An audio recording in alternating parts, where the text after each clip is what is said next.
Alright guys, welcome back to another midday afternoon wildfire update here in the United States. I wanted to hop on live again and provide some live updates because there are some kind of big updates regarding the United States, but also big updates regarding this new fire, the Gan fire.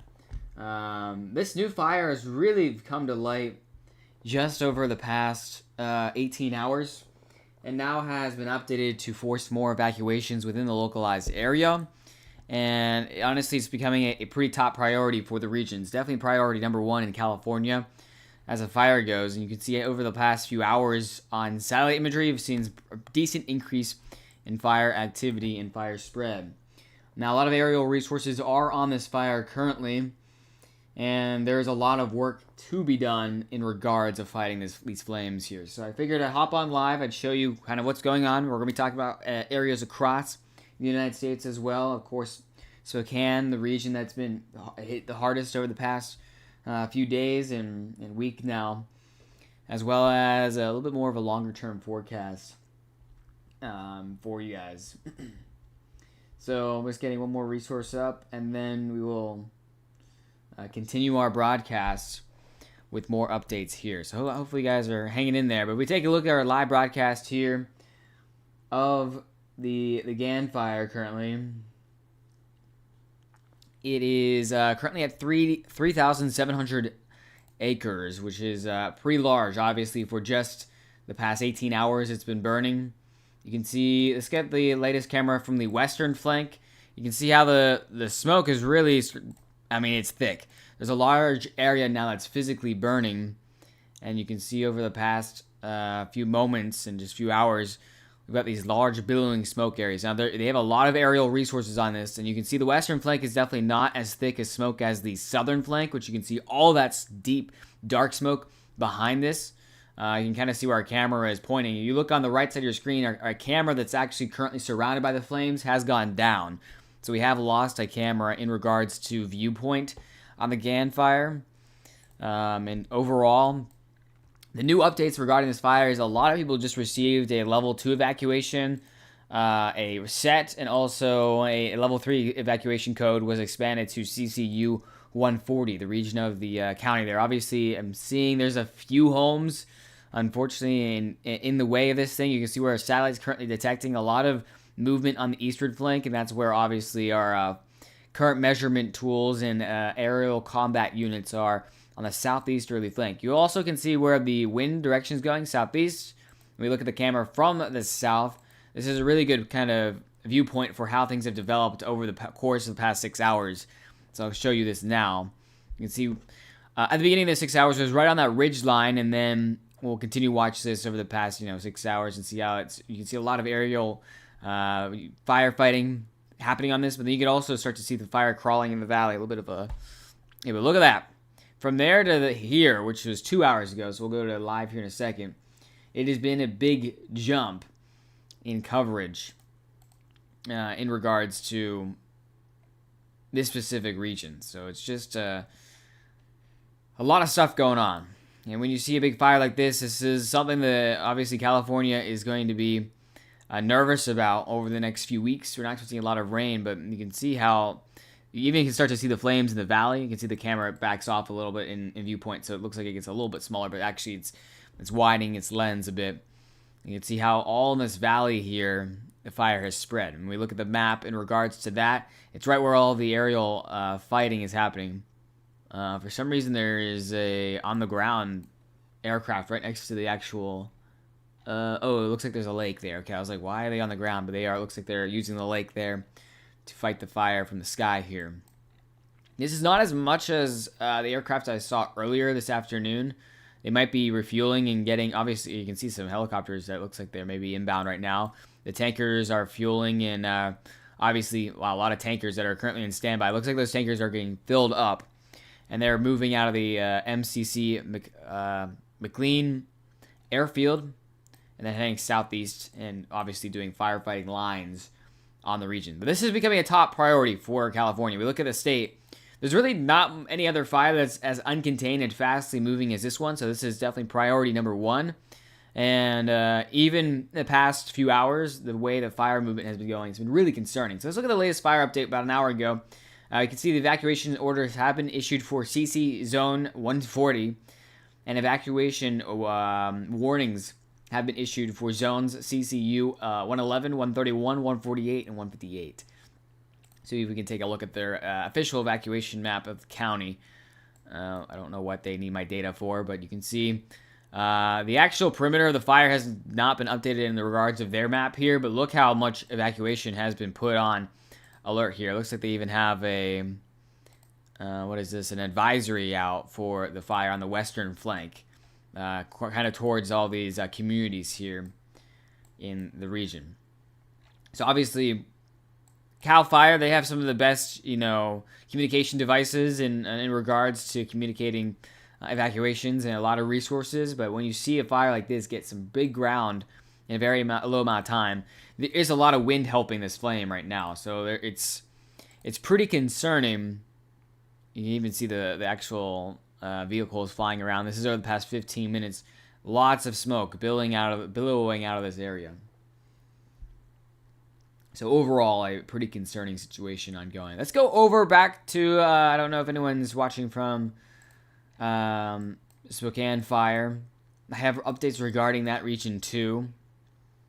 Obviously, aerial units are still on these fires here. We got the trio fires, the Fairview Fire still declared as forward progress stopped. And then in regards to the Old Trails Fire, still doing spot, firefighting overall. But, here's a lot of the evacuation orders. We've had a few evacuation orders now downgraded, which is some good news. Obviously, working in the right direction here. And see if there's any more details than just evacuation order details. So you can see cooler temperatures, increased relative humidity persists across the fire on Monday, created more favorable conditions for firefighters, allowing crews to make steady progress in the Old Trails and Fairview fires, while continuing aggressive suppression efforts on the Autumn Lane Fire. Since Saturday night, the Autumn Lane Fire has grown by just over 2,000 acres as firefighters continue suppression. Blah, blah. We'll see during the night shift, firefighters quickly responded to 2 spot fires. So you can even see spot fires are still happening in regards to the actual fires in the region. So that's really important to know. I know we have Fairview Fire declared as forward progress stopped, and the Old Trails Fire hasn't had a very aggressive growth. There's still very hot spots regarding in the actual perimeter of the fire, in which can obviously can fly off embers and then start spot fires that are outside the boundary. So that's why the evacuation notices are still very much in place for the region. It's because in this area we still could see plenty more fires. And also this area is definitely racing against the clock. We're looking at some more aggressive fire weather later this week, starting Friday, where winds and temperatures will be peaking near 100 degrees. Winds will be working their way into the 10 to 30 miles per hour. Still not exactly sure on that exact parameter. Now, the temperatures, I think, might be slightly over-predicted because they're not taking into account the amount of thick smoke, which actually might think a little bit of backwards here. But yes, this thick smoke actually can be very helpful in suppressing temperature at the surface, which keeps, obviously, relative humidity up. But overall, things are still going in the right direction. This is the devastation is unbelievable within the region. We still got a long way to go. A long way to go, and also you can see them. I wonder if there's a drone in the way, because there's only one aircraft out right now. I know yesterday they said aircraft were down for about 2 to 3 hours because of drones. So you can just see how big of a problem drones have become firefighting.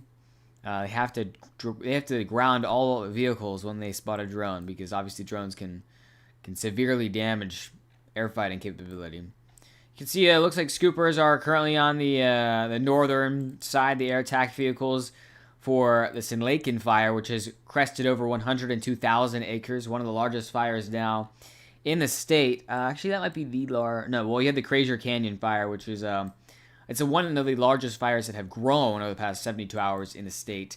And also, it's kind of racing towards Canada here, so the Canadian border, and even towards Oroville. You can see a lot of kind of mountainous terrain towards Tiffany Mountain. This is going to continue to grow in size and strength. And you have, of course, the 4 quad fires over here, Border Fire 2, 2 fires that have crossed the border. And then obviously the little giant fire, which has seen some pretty bad growth over the past few days as well. So kind of in short is we've seen a lot of fire growth in the Pacific Northwest in these regions. And, looking at the forecast, I'll show you guys this. The forecast is really dire. I'm getting just really concerned because we have a lot of resources that are strained already. And then looking at the more future forecasts in regards to total rainfall, it is dire. It is a dire situation. Let's look at this. This is the simulated rainfall over the next 15 days. And you may notice there's basically nothing. This is the latest 12Z, so this ran pretty recently. I saw the 00Z, so we'll look here, see if we get any relief. Maybe a little bit of relief down in Nevada and California. We look here, there are a lot of areas that see very, very little rain or just no rain at all, which obviously will not help out anywhere in the area that desperately could use some rain. This area will just continue to dry out in regards to wildfire potential. So August is the worst wildfire month of the year for the United States generally. Now, the Pacific Northwest usually lags a little bit behind. California has done decently. Obviously, they've held on. Haven't had too many impactful wildfires this year. But I am concerned that a combination of very hot temperatures over the past few weeks in the future and then also no rain will lead to some very catastrophic conditions later this month. So this is kind of like the first heads up. If you live anywhere in the Pacific Northwest or Western United States, generally you should be starting to prepare and mentally prepare for a pretty bad wildfire series here in the next 1 to 2 months. So what does that mean? You prepare for a wildfire. Smoke column going up on the GAN fire. Yeah, or is there a new one? I'm keeping an eye on all the cameras. Obviously, there's a lot going on in regards to the fire. It started just 18 hours ago. But what does it mean preparing for something like this if you live in the Western United States? Well, number one is house hardiness. So a big thing that we've come to show is you can change the odds of your house burning down or not in the case of a wildfire. Now, some big tips is to eliminate brush and other things that may ignite around your home, to clean out your gutters, because obviously if there's pine needles or if there's leaves in your gutters and an ember falls, that's a really big flash point for houses to catch on fire. And I guess, longer term precautions like, house structure and house building is something you obviously can't just prepare for. It has to be planned and obviously extremely expensive, those types of precautions. But those simple precautions like cleaning out gutters and eliminating and having kind of a fire zone around your house can be a massive deal. And it's something that if you live in a fire area, which is a lot of the Western United States, is really something you should consider as a whole as we move into August. If you've been putting fire protections on or putting off, hardening the house and your perimeter around your house, it's something you should really do. We're possibly going to see a very bad season. We've already seen a 38% above average season in acreage burned, and the combination of very dry and hot air over the next 15 days really deeply concerns me as well. The firestorm of 1991, that's correct. This actual estimated fire, I believe, has burned more structures in regards to that fire. What was I thinking? So yeah, obviously across the board, I think we're in for a very poor next few weeks. For California, this is like a wake-up call for California. This fire, exactly the GAN fire, is a big wake-up call that the conditions are now set for this type of fire spread. So what other questions we have? Again, we're doing a kind of emergency broadcast, kind of a combination of current status updates on fires across the United States, as well as a general forecast for the future. It's kind of a giant PSA, as I like to say. If you're just joining in, wondering what's going on with California, if you didn't hear about the GAN fire, this is a new fire that started about 18 hours ago in the Calaveras County region. You can see east of Stockton here, so you can see pretty far east of San Francisco. If you go east across the state in San Francisco, it's over here by the mountainous region. This fire has grown to 3,700 acres in just 18 hours, which is a big deal. And a lot of aerial units are on it. Obviously, look at the live cameras. this thing is starting to burn towards houses and structures. So you can see evacuation orders were just issued for CC 140, CCU 140, that zone. And right now, it's not really near a very populated area, but there are populated areas in which I'm starting to become more concerned about, specifically the Copperopolis and Angels Camp region. And you can see there, smack dab next to our evacuation orders right next to them. So you can see the evacuation orders are in place for just the east and west of them. I think they're being a little bit more hesitant on obviously evacuating a lot of people. But you should know, in Copperopolis and these regions, in Angels Camp and Altaville, you have an evacuation order just less than 100 feet away from some of these houses. So there's been a lot of evacuations of cattle and other animals that are on the ground here. There's a lot of farms and cattle ranches that were in the region. And that's kind of the latest update on this fire. It has a big potential. When you look at it right now, it's obviously large and very, you can see the winds definitely whipping. You can even see the different change in direction with wind as you go with height. You can see a little bit of a southerly wind as it grows. But in the upper levels, definitely a little more of a northerly wind as a northerly wind direction. How many acres do you think the GAN fire is at now? It definitely spread since the last acreage update. Yeah, it definitely has. I mean, looking at the actual map and looking at the cameras, I probably think it's probably near 5,000 acres at this point. There's been a lot of eastern flank growth, which is hard to kind of spot. You know, we have this camera here.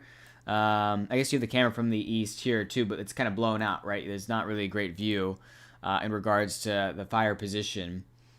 And then, of course, the camera that we have in the fire has been lost. You can see this camera that was in fire perimeter was lost. I unfortunately can't go to the replay of which they got burned and then lost connection from in the GAN fire here. Fire danger lingers until it snows. Yeah, exactly. So we've got a long way to go regarding this fire and regarding fire season. And obviously, August is the worst season on average for the United States as a whole. And I can show you, let me try to get my graph up. I had a nice kind of visualization of a year-to-date kind of where we are now in regards to fire season. And also in regards to average and also in regards to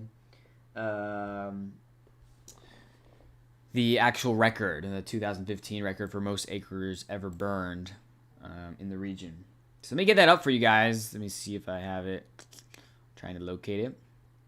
Yeah, here we go. So I'm happy to answer some more questions. Again, this is more of an emergency broadcast, more of an open discussion type casual broadcast to bring you some more information.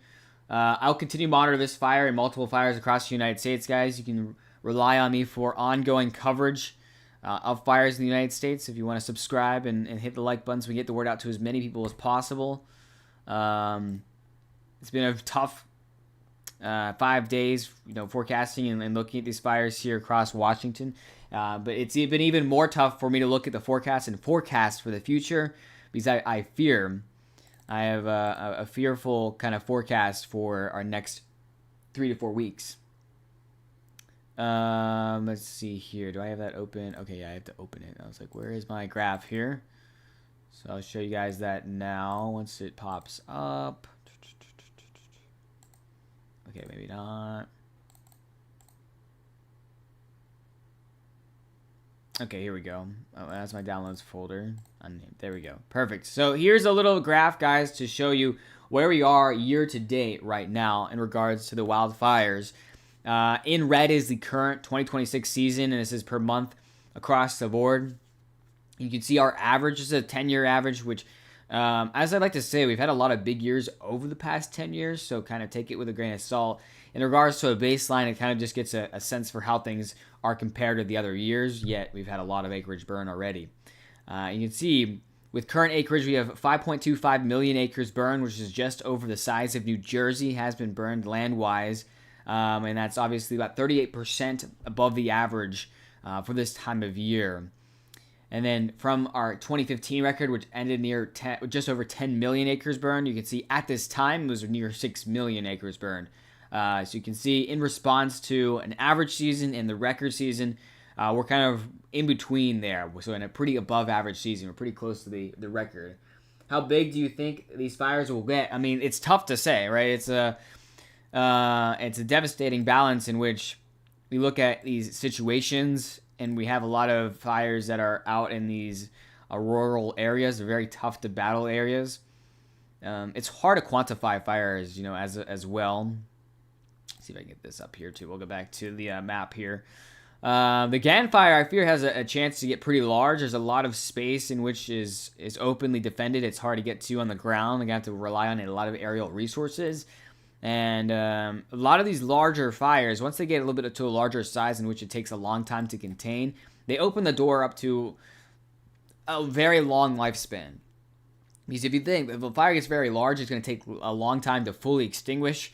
And if you only have just one spot of the fire that remains hot, remains the ability to spread more fire, it only takes another bad weather day for another spot of the fire to really explode. So that's kind of the race against the clock here, is we're going to be playing basically catch up for the rest of the year, especially in the Pacific Northwest, in which we have these mega fires. They would take months on their own to fully contain, and now we're kind of just playing at the game of we got to hope for some weather help, because handily you need some rain or need some very good weather for a longer stretch of time to contain these fires. Cruise ship to Alaska in order to escape it all, I bet, is on the mind of a lot of folks. Yeah, I mean, especially with some of this devastation that's happening. Wildfire season is always is so tough. It's heartbreaking to continue to watch, and when we first had the winter go through, and you had the really lacking snow season for a lot of these regions in the western United States, you kind of figured the scene was set for some pretty nasty fire conditions. Here's the past 6 hours from the western flank of the GAN fire. So at least for me, I had that deep down feeling in which the wildfire season would get bad to some degree. But now I fear for the next 3 to 4 weeks in the short term weather is just pretty dire as well. So even from this camera view, let's see if we can get like an original camera view. You see all the smoke this morning. This burned pretty vividly overnight. You can see definitely some spread towards this camera, towards the west. You can see here, there's just smoke back in that first ridge. And then we move it a little bit forward in time. New black smoke going up in the GAN fire. Thank you for letting me know. We'll check for another view here in just a second. But look how it's slowly, so fires crawl pretty slowly downhill. We can see it's on the downhill range 2 hours ago. You may notice right here also in the kind of more towards the east, continues to smolder and burn at this region. They got a lot of fire lines. You can even see one of them right here. This looks like where the original fire started. It was right where my cursor is pointing. You can see the original fire lines around there. It looks like it's burned that way, and then now it's burning around the other way, back up to the north. So let's go back to let's see what these views like too. It's interesting to look at views that are a little bit more further away, because then you can kind of see how the smoke's interacting with everything. Here's one that's blocked by some metal thing, but you can see the smoke here. We're off to the northeast of the actual fire. You can see all that low-hanging smoke being carried away by the upper level winds. Let's see if we can spot that new tower you're talking about, the new thick black smoke. I think you're talking about over here, probably over the left side of your screen. We had an overcast cloud Friday, Saturday, Sunday. Yesterday it was sunny all day, so a H come in to push the clouds. I call for dry lightning. Yeah, you always gotta watch out for dry lightning in these regions. Obviously, dry lightning is one of the most impactful. Dry lightning caused the largest wildfire ever in the United States. When you get complexes, because when you have dry lightning, you don't just have one fire to take care of. You got a lot of fires to take care of, and that's like the big fear is we have this really big long dry period. Then you have like a system comes in that triggers some dry lightning in the upper atmosphere.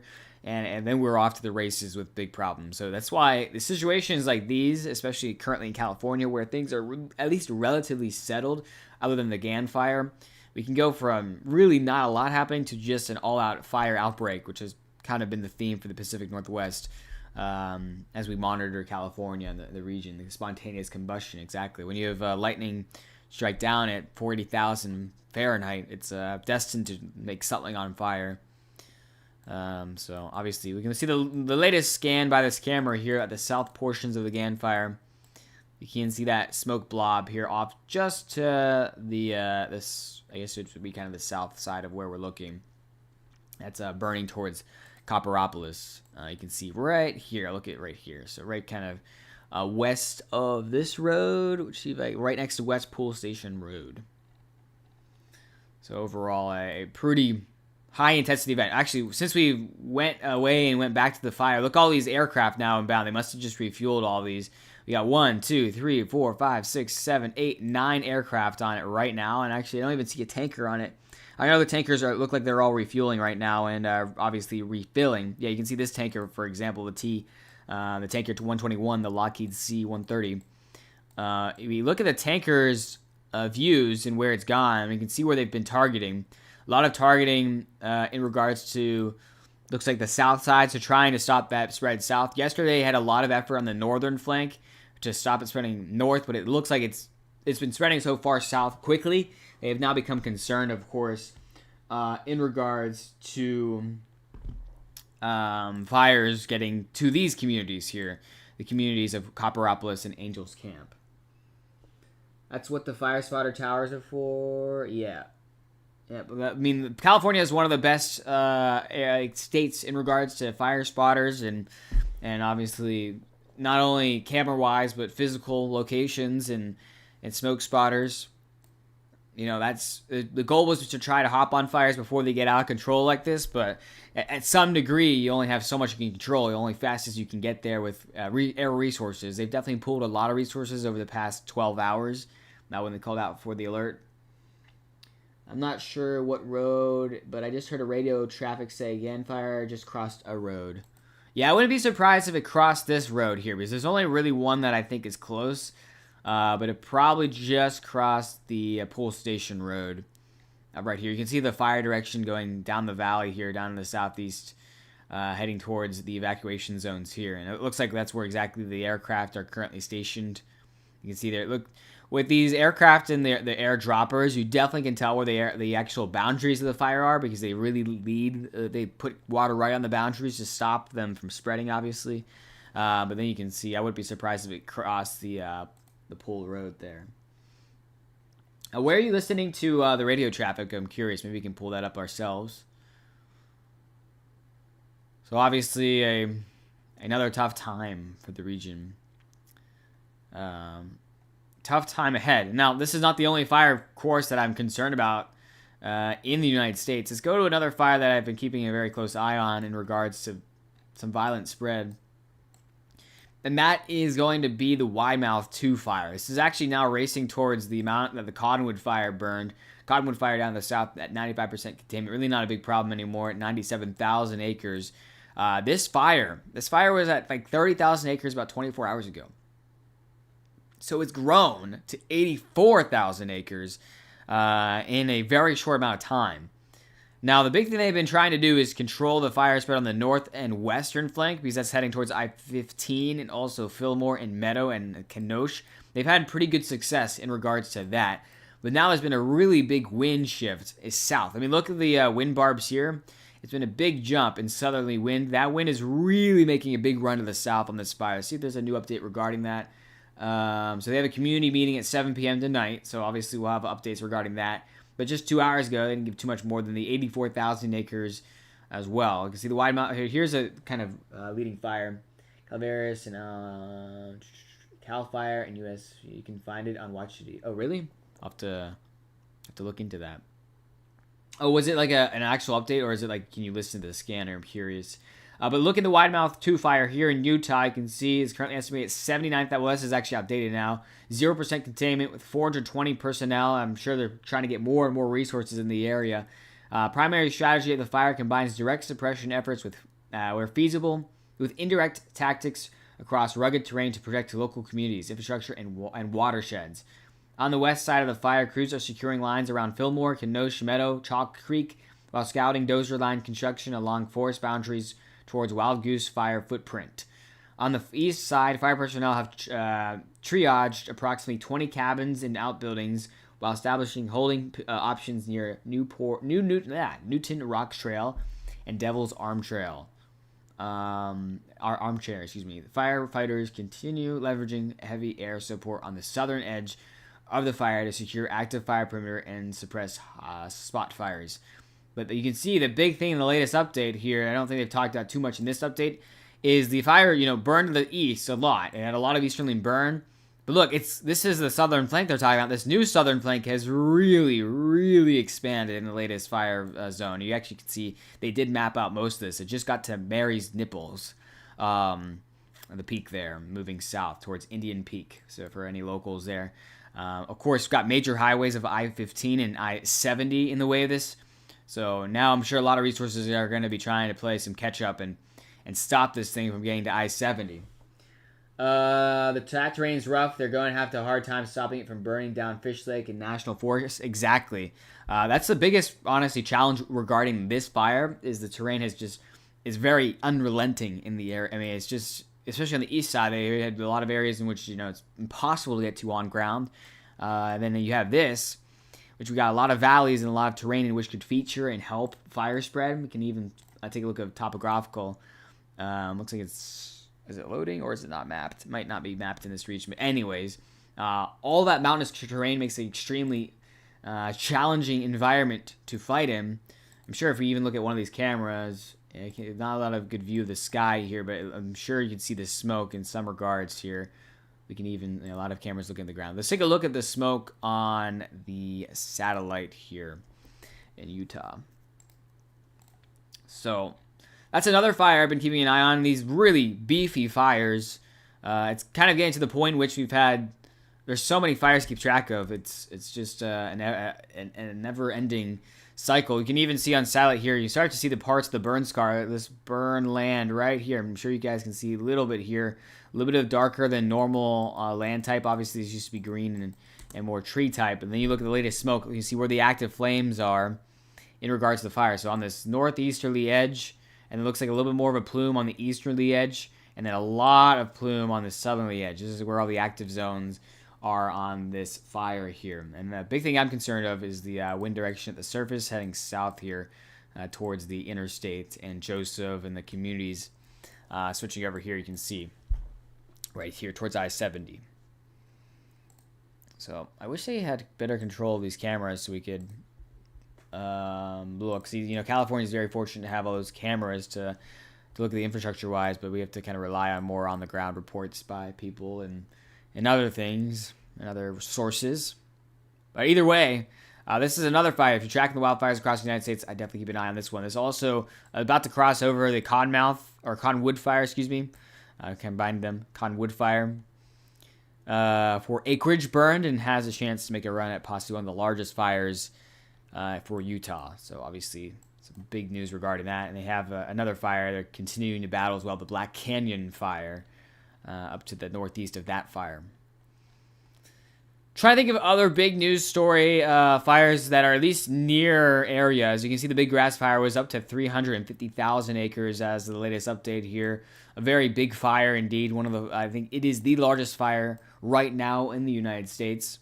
The Coleman Creek Fire, another fire that has been seeing some explosive growth over the past 72 hours, currently amped at 276,000 acres. A lot of evacuations here. Obviously, we still have time before it starts to get towards our communities here of Caldwell and Canyon County and towards 201.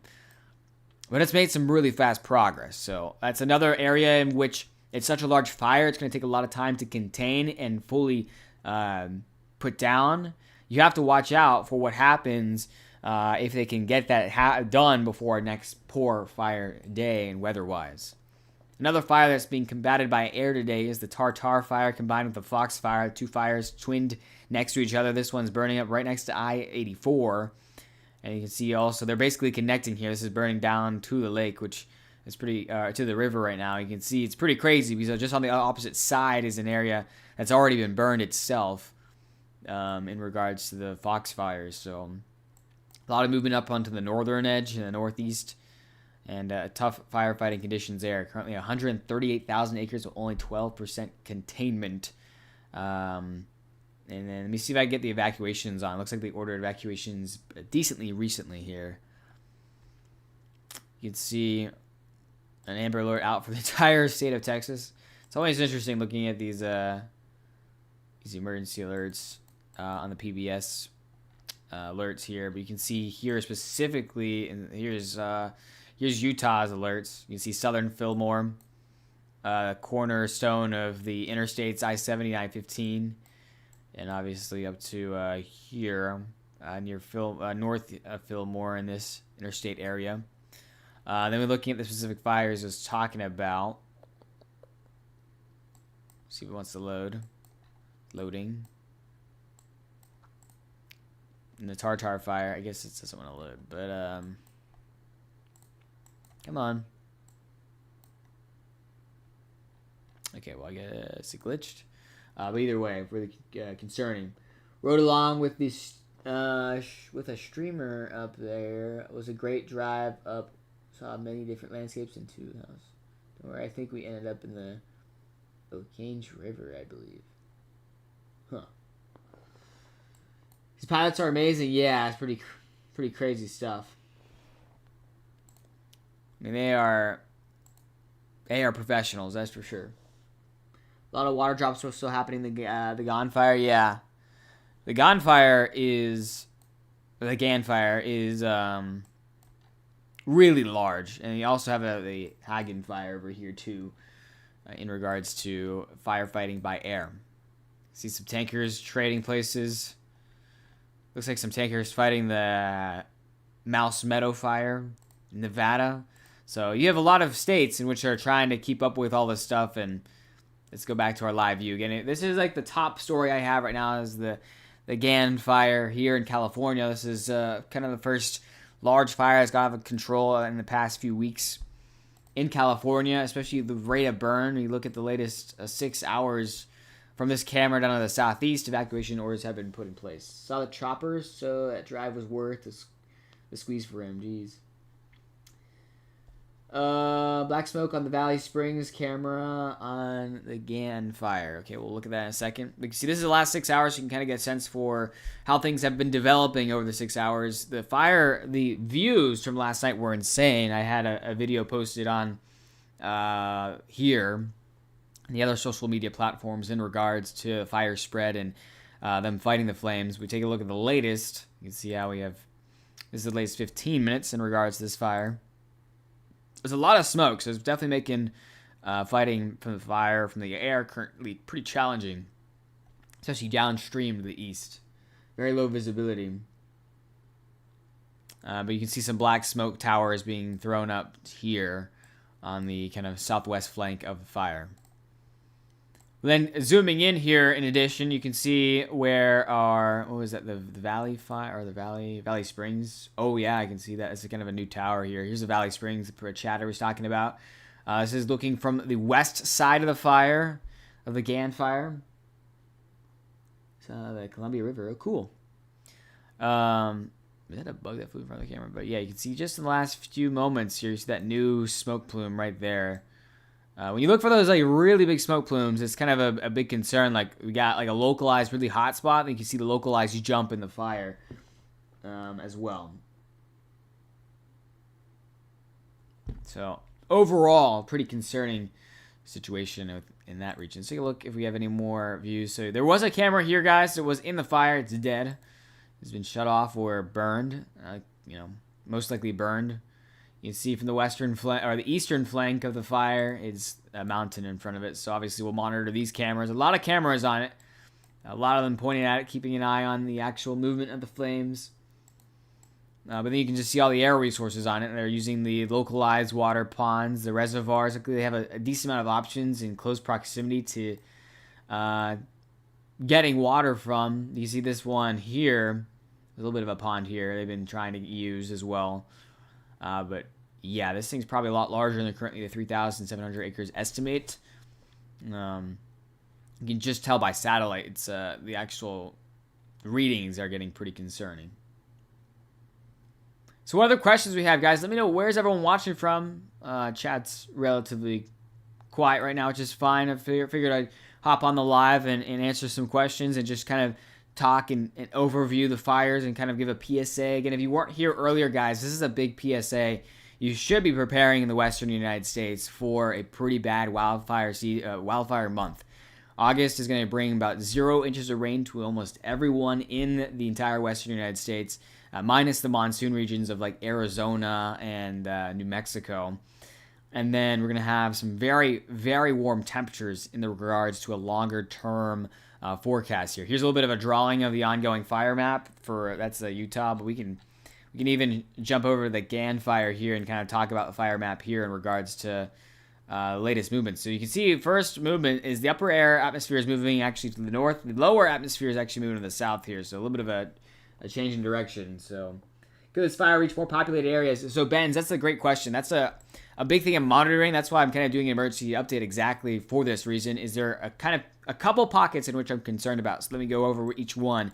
The first one, which is the current closest one, and this is the one they've been most concerned and fighting for on the northern side, is the Rancho Calaveras region here, as well as Quail Oaks, Rancho Calaveras. You can see there's a lot of structures off to the west here, Mother Lode Acres.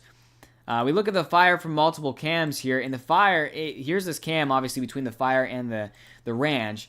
And the fire is relatively close. Obviously, a lot closer than Comfort. Now, you can see, even on the camera, you can see the red, the fire retardant, and you actually can see where the fire started on that tiny hill where my cursor is in regards to right here. But you see fire spread is not super fast here. The wind is blowing still south, so that's keeping the fire spread at least to a decent minimal from jumping to the north. So obviously fire conditions, that area is priority. That was priority number one. Now, not priority number one is now shifting a little bit further south, where we have a couple of areas where we have just a handful of houses like Carmen City and Felix. These are like just a couple of houses, maybe one or two. But then the next populated areas, which now are getting really close to these new evacuation orders. You can see these evacuation orders that have been placed, the set evacuation orders. The first one being the Altaville and Angels Camp region right here. That is because the fire direction is blowing that way, southeast, east. Now that one is just outside the evacuation order, but you can tell evacuation orders are actually out for just outside of the community. You see this home is just like 1 foot outside the actual evacuation order. They're going to wait a little bit longer, of course, to evacuate a lot of people because that requires a lot of in-field logistics and planning. So I'm sure, honestly, they're doing the evacuation plannings right now. But that area is kind of my top concern. And then another top concern area is the Copperopolis and the surrounding communities to the west of that. You can see some more homes and structures build in this area, as well as Copper Cove Village down to the south. So there are areas not in the super, super close terms of where the fire is currently, but because of the rate of spread, this fire is only 18 hours old. If it doubled in size over the next 24 hours, it would threaten structures. And unfortunately, it looks like the ongoing likelihood with a lot of air resources on it, just seeing some big problems. So they're planning for this, of course, but that's why this is like a big top priority in California right now. Great question. Didn't even get a level 2 notification, but if I can see fires from my front lawn, I don't need someone to tell me to leave. Oh, geez. Managed to avoid the main damage and see that. Watching from... Okay, yeah. Sorry to hear... I mean, that's smart, though. If you don't, if you'd rather play it safe, I always recommend go with your gut in these situations overall. But obviously, here in California, we're going to start seeing, unfortunately, a lot of this is... we just have a lot of dry land. This is big proof that our land across the area in California and the Pacific Northwest and just the western United States as a whole is unfortunately primed for a lot of wildfire activity. And honestly, the firefighting conditions are not horrible in this area. We look at the current... I don't even know if they're underneath a red flag warning right now. Let me see. Yeah, they're not even underneath a red flag warning, which is reserved for higher end fire activity. But you're still having a big struggle fighting this fire. It's because everything is so dry. You still have winds 10 to 15 miles per hour, especially along the valleys. But because the atmosphere and the actual ground is so dry, it doesn't really matter. You don't need a red flag warning to have this type of extreme fire behavior.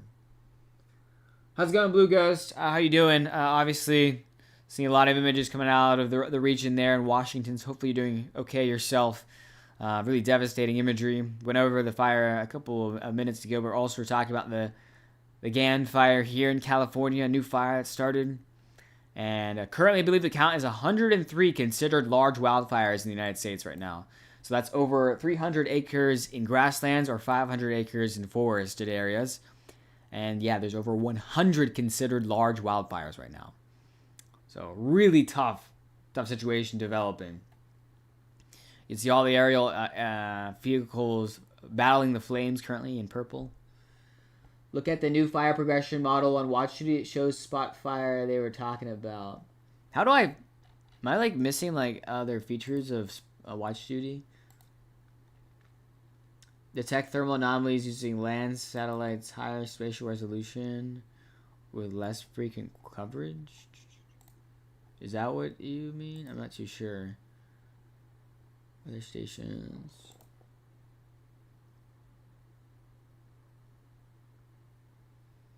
Doing good. New fire started in Airway Heights, but it got out within a few minutes. That's good. Yeah, luckily getting some favorable weather within the region, so hopefully they can figure it out there. Fire progression model. I didn't even know they have a weather model or weather station right here. So that's something to keep an eye on. I'm currently at 97 degrees. Obviously, it's right next to the fire perimeter. If that thing shoots up to a couple hundred degrees. But you also you can see how dry and hot it is here. We're like relative humidity 19%. A little bit obviously higher just outside the fire. Couldn't believe we had a fourth one come up on the same day. Thankfully, first responders looked, they were on it immediately. Yeah, the Espanola fire was a big one. I was really concerned when covering that live. But look at the temperature has really peaked here. At 8 a.m. it's 57 degrees. Currently at 98 degrees in regards to the weather stations around the region here. So overall, not what you want to see in the combination of ingredients together. And look at the live cameras as well. You can really see how there's the plume of smokes, a lot of smoke, but black smoke in that regard. Get a lot of smoke in front of this camera, so it's becoming a little bit hard to see exactly where the fire edge is. Click on the fire and click where it says info, and you'll find the model there. Oh, perfect. Thank you for helping me out. Click on the fire. I'm trying to see. Evacuation orders, share incident, shelters info. Click where it says, oh, info. Oh my gosh, you're unlocking so many things for me. Thank you.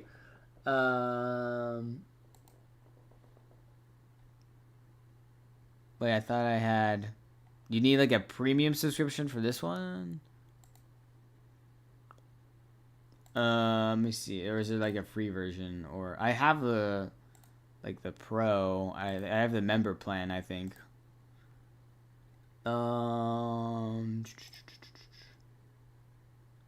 This one? No, I think they're both underneath the paywall.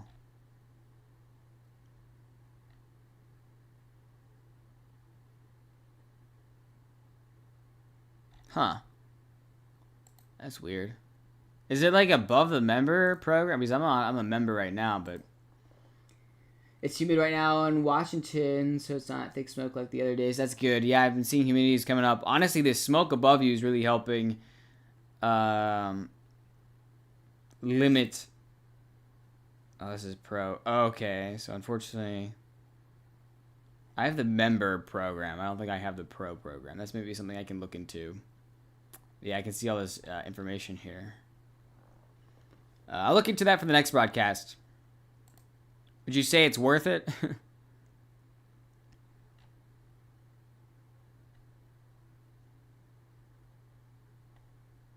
Pre-planned evacuation zones. Fire progression models. Yeah, it might be worth it. I'll look into that for the next live stream. Appreciate you telling me. But overall, obviously, concern growing within this area. Yes, very worth it. Okay, so I'll look into it the next stream here. After we end this stream, I'll look into it. I feel like if I'm covering it on the rainy day weather a little bit more than now, I have not covered a ton of. Well, obviously, there's not been a ton of wildfires before the season started, but I feel like it probably will be worth it. So hopefully next one we can get that unlocked for you guys. Well, the scanners and fire models. What does that show you? Like a future forecast of where the fire is going to spread? Is that what it shows? I'm curious of how it calculates something like that. That'd be very interesting to look at. You can see from the western flank, this is one they're definitely gonna be watching for. It looks like they're definitely targeting some northeastern flanks now, in regards to the fire. But of course, if this burns towards the camera, this is where right behind the camera there's a lot of structures, so you can kind of see how the fire interaction, the fires are burning. A lot of heat on the edges, that's for sure. In the GAN fire here.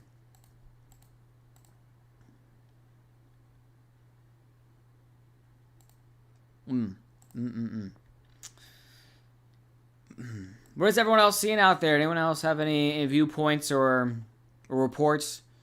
I'm looking across the rest of California. You have the Feliz fire here. But that forward progress stopped. So that's, some good news overall. They don't have a lot of fires to spread the resources about. A lot of resources will be going to that Cal fire. Does anybody know if there's Autumn 1 got into the neighborhoods on the east side? I don't know about... I can check the latest, obviously, reports. You can currently see the fire edge has made it all the way to... what is this road called? It's gonna pop up for me. Just west of this road here. Just west of North Dalton Road. Moderate fire went from 5,000 acres to 50,000 acres. Gee, I didn't realize I was at 50,000 acres over here. My gosh.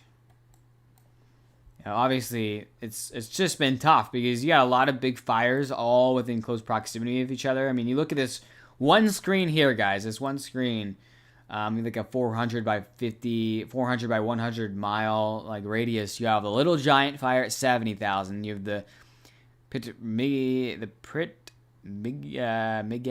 fire, I don't know, 1,700 or 70,000 acres. The Sinlacan fire, which is really exploded. This is like one of the biggest growing wildfires in the nation, 112,000 acres. The Casie Canyon fire, 136,000 acres. And then obviously the Moderate fire, the Meter fire at 4,200. Hudspeth, 5,700, Moderate, you got all these big ones. And of course, then you have the ongoing wildfires here in the localized regions. It's been tough, right? It's been really tough. So you got some tankers coming out right now. We'll see where they go. It looks like a lot of aerial resources are on the Sinlacan fire. Every time I look over here and I don't see a lot of aerial resources on it, I just keep thinking there's probably a drone up, because yesterday they said they had planes grounded for about 2 to 3 hours because of drones. What does the bright orange mean on the map? The bright orange is like these dots here. That means the satellite has detected a hotspot. So I kind of use it for whether it's actively burning in regards to the fire. It's not perfect, but it's pretty good to see where there's hotspots detected by satellite. It gets a little bit of a blind spot when there's smoke over the area, but it's also really good at showing what is actively burning right now. Like, how big is this fire burning? Because obviously the new portions of it actively burning, like specifically this fire, you can look how much is actively burning on some of these outreached fingers of the fire. It's a lot. Anyway, the model shows that there's a spot fire past Pool Station Road, burning structures, yet it shows where the fire might go. Wow, that sounds cool. I'll have to look into getting that, yeah. But yeah, overall, I use the satellite detection is really helpful for determining, okay, well, here's where the fire is actively growing. You see the Grasshopper fire has made a lot of a run to the west. It's been growing mostly to the east for a while now, but actually, you see even Mount Hood is underneath an evacuation. If you are exactly on the east, it looks like you might be able to summit on Mount Hood, but if you step 1 foot over to the east, you are underneath evacuation because of this fire. So Mount Hood, the eastern side of Mount Hood, now forecasted to go up in flames here just west of 35 as this fire makes a big run to the west. Fairview is 100% out from what I've seen, except for a little burn up today. Yeah, so, they are going to have to do a perimeter check, of course, in regards to the heat check. So I wouldn't be surprised to start to see containment go up until these fires are mostly under control. Then they can start walking the boundaries.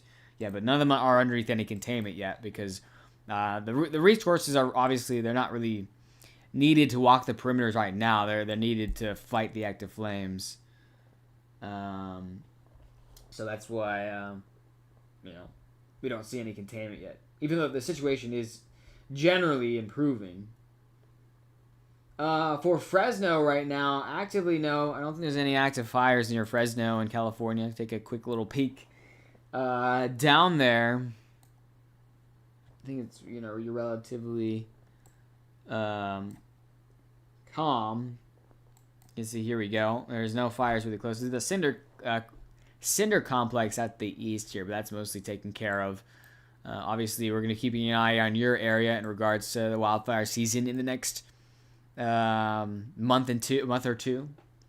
So really, I have to say, in your region though, fire potential is definitely kicking up. So get ready for wildfire season. Not expecting any rain across most of California for the next 15 days, and that could lead to some pretty high intensity wildfire problems. You can see up to your north here in the Gan fire towards New Hogan Lake. This fire has gone really out of control quickly, only burning for the past 18 hours, already nearing 5,000 acres. So the 3,700 acres, I believe, is pretty outdated. You can see, even like right now, look at this giant plume of smoke. You guys see center of your screen, that brand new dark plume of smoke.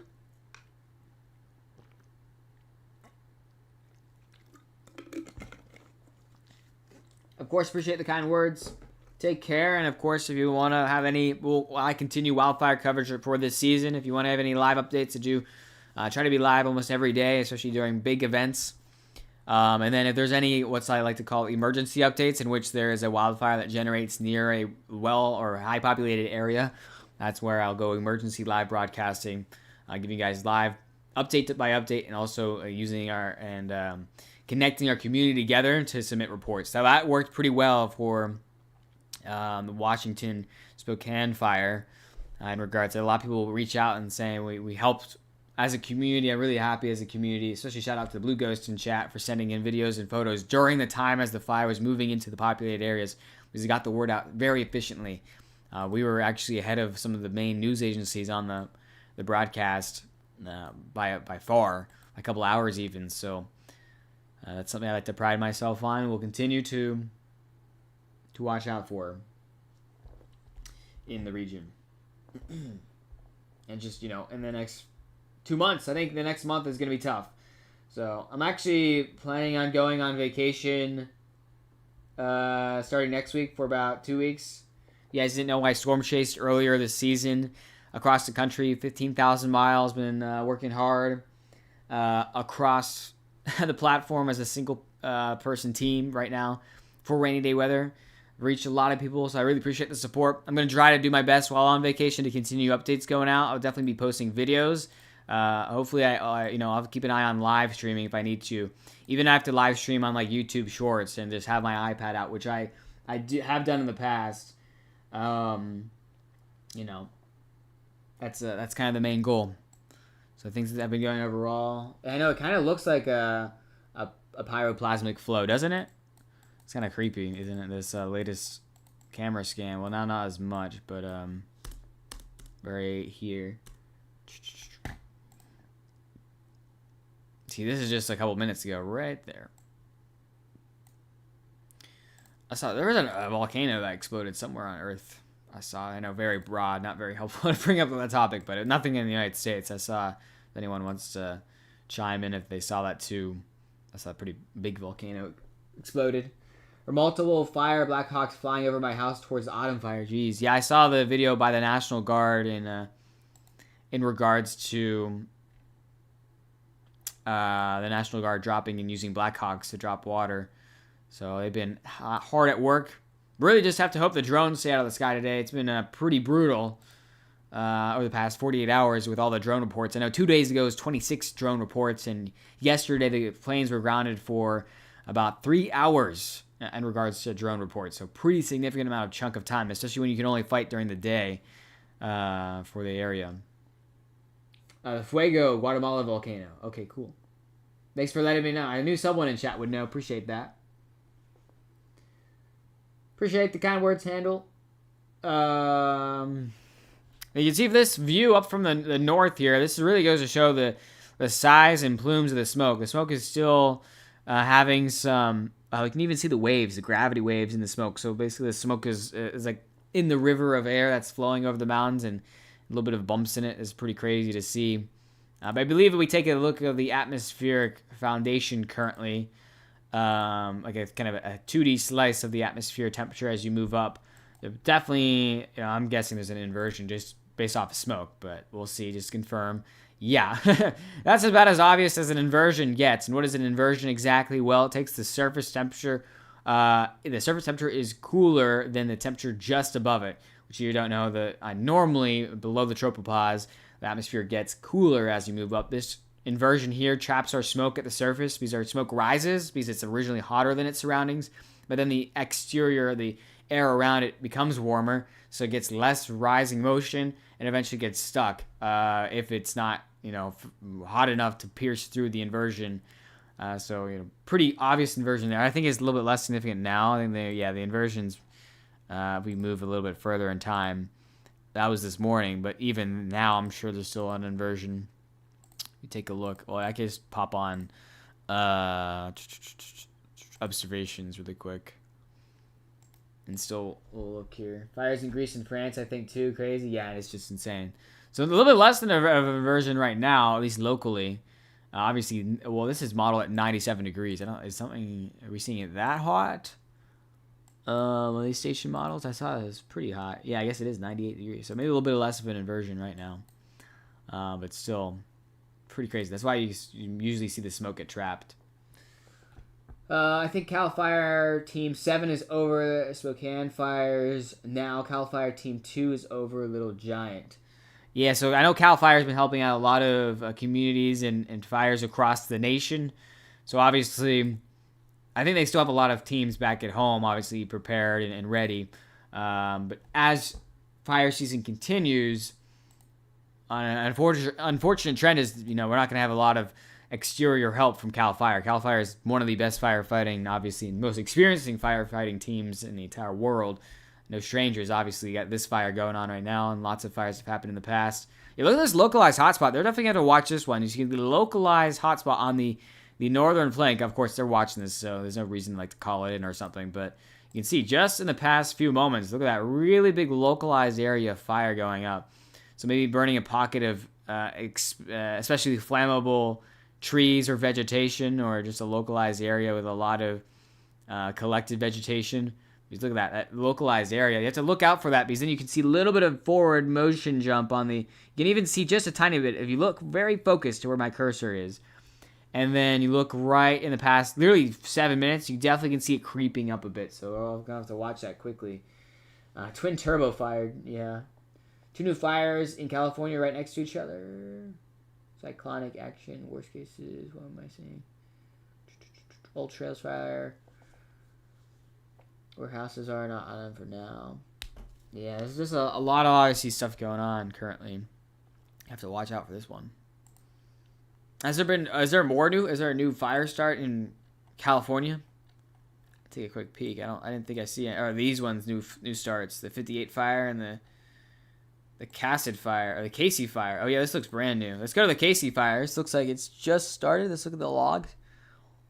Hey, this started during stream. What the heck? Okay, we have a new fire breaking emergency alert out of California. The Casie fire has started just off of 58 here. Let me get more locations. This is I guess east of what community is this? Why is this not popping up here? Well, let me get that in a second. East of the valley here. 1 second. Oh, east of Bakersfield. I don't know why it was not popping up for the Casie fire. So let's go to the live camera here. This is a brand new fire started just moments ago. You can see is there a camera that has a little bit better view? We can look over the lip there. What view do they see from that? You can see the angle right here. Resources are responding to a vegetation fire. Smoke near attached area. So it started 13 minutes ago. That stream I went on yesterday was great. 2, I get lay of the land in Northwest Washington. Earth Sciences right along. Trail 5. Old Trail is done burning, supposedly. That's good news. Okay, welcome in, guys. Brand new emergency alert for anyone who lives in Bakersfield. California, as well as Bear Valley, Springs, Keene, along this Road 58 here. You have a new fire that's just started. This is the Casie fire. You can see, I don't know if this helicopter is first on scene. It looks like they just spawned out of nowhere, but you can see this is there's a burn scar right over there too.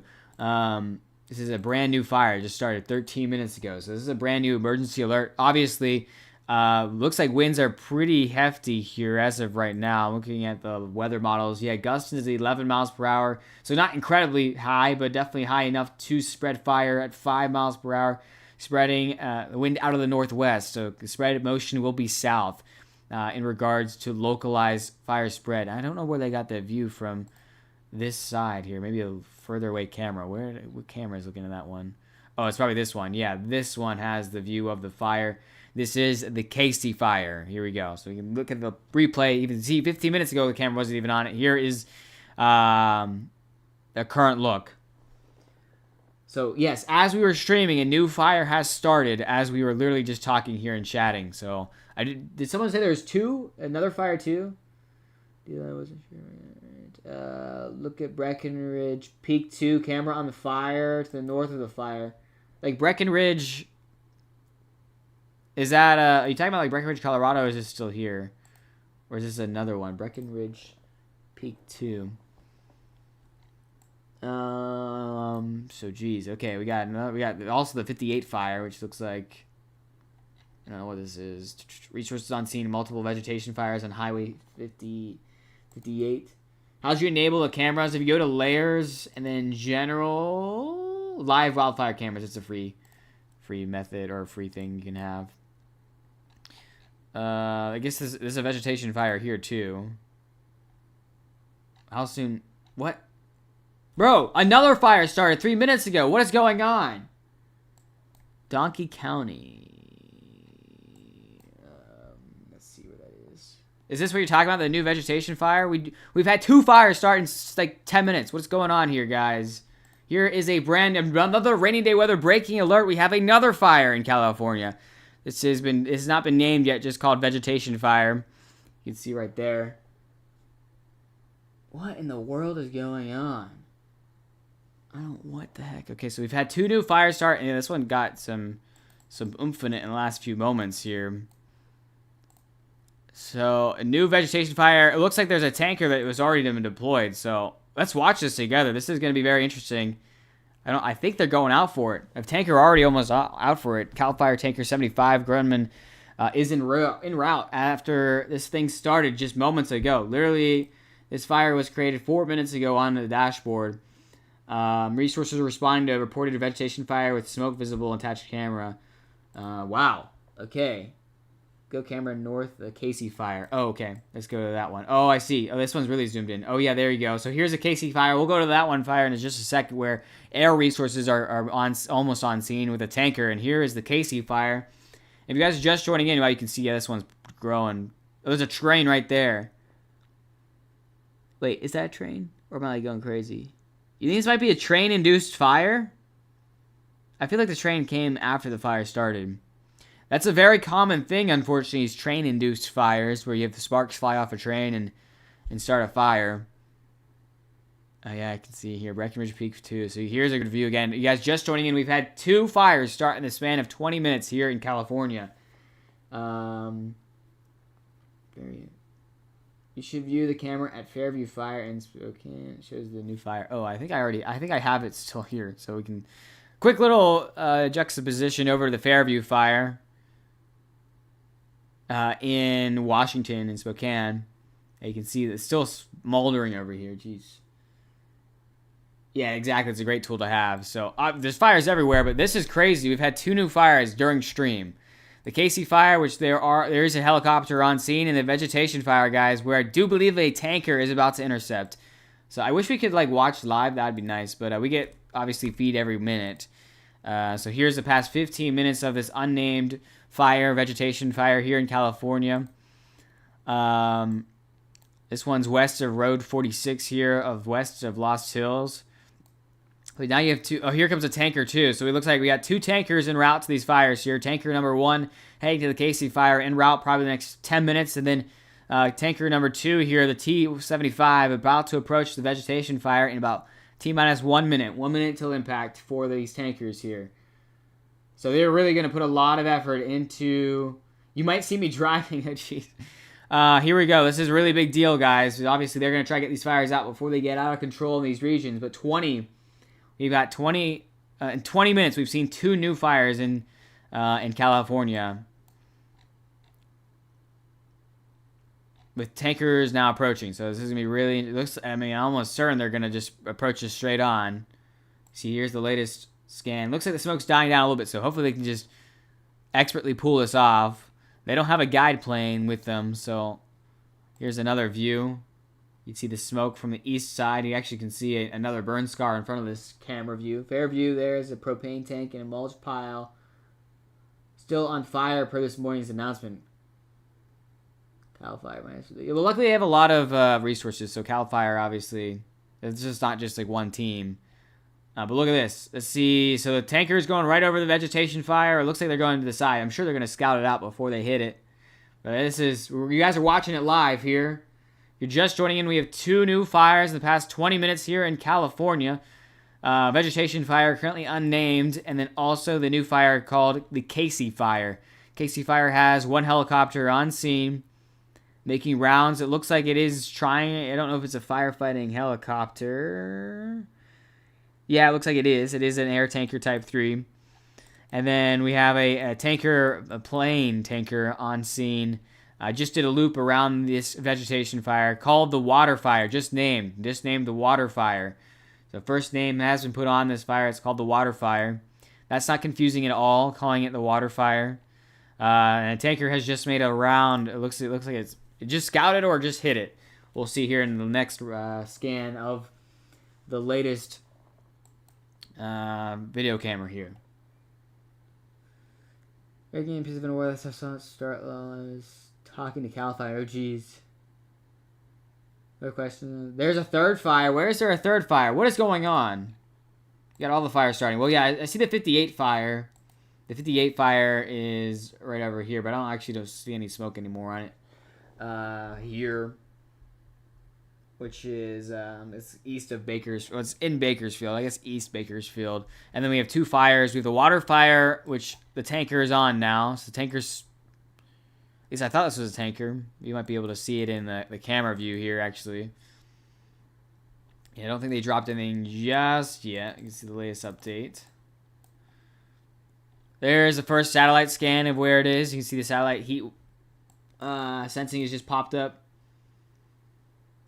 So a pretty breaking situation on this this area of California. You can see they're circling. Got another one to the north. Jeez, another one.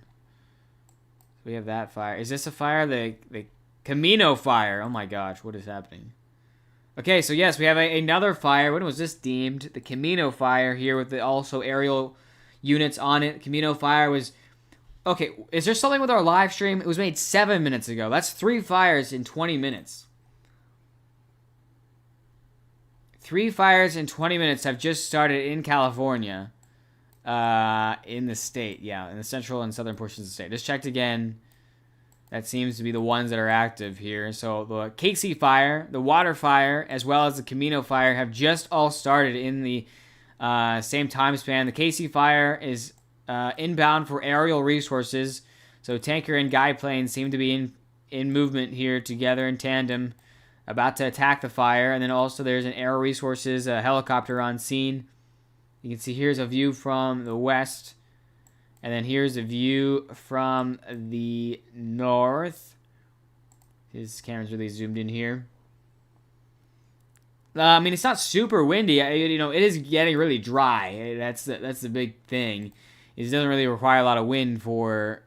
you see, it looks pretty windy just off the surface. The current wind speed at the latest station plot was sustained 6 miles per hour, gusts into the 10 to 15. But here's the Casie fire. Wow. 2 fires on 58 if you look at the camera. Oh my gosh. What is going on right now? Jeez. So we've got obviously a concerning 3 fires at the same time. It's going to take some organization. Hopefully none of these fires get out of control like the Gan fire. This is really critical moment here. Of course, the most critical moments of fires are like the 30 minutes after they happen. It's either you're going to have them out, or here comes another plane in response to this fire. You can see there's a Linny fire earlier. Looks like that's out. And obviously Wildfire, which again named Wildfire, is currently being circled by this tanker. I'm sure they're gonna make a pass on it, maybe. At least, and this is a scouting vehicle. 2 fires on 58. Windy. I mean, it's a little windy. It's not crazy. There's no red. I don't think there's any red flag warnings out right now. Yeah, there's no. Well, there's red flag warnings out in northern Cal, which is not currently where any of the actual fires are. I mean, you can't see. It's really hot. Extreme heat warnings in a lot of these areas. Extreme heat advisories in Bakersfield, in the current area where our new fires are. So it's very hot. Obviously drying things out. We're starting to smoke up here in Vancouver, British Columbia. Thank you for letting me know. And obviously a lot of fires in the United States contributing to the smoke across the continent. There are fires also happening in Canada in a similar situation. We got 2 more responding planes now approaching the Casie fire from the north. We'll see if we can spot any viewpoints of these fires here. So here's the latest on the Casie fire. You can see over the past 15 minutes. If you guys are just joining in, 30 minutes ago we had only 1 kind of core active fire to watch, but now we have 3 new fire starts in just 20 minutes in Canada, I got Canada on my mind, in California. 1 is east of Bakersfield, 1 is west of Bakersfield, and 1 is up to the north in California. We can continue tracking all of them, but obviously all of them are becoming priorities with aerial units dispatched or already on them here. Check the camera towards 58. I'm trying to see which... Is it this camera? Or is it this camera?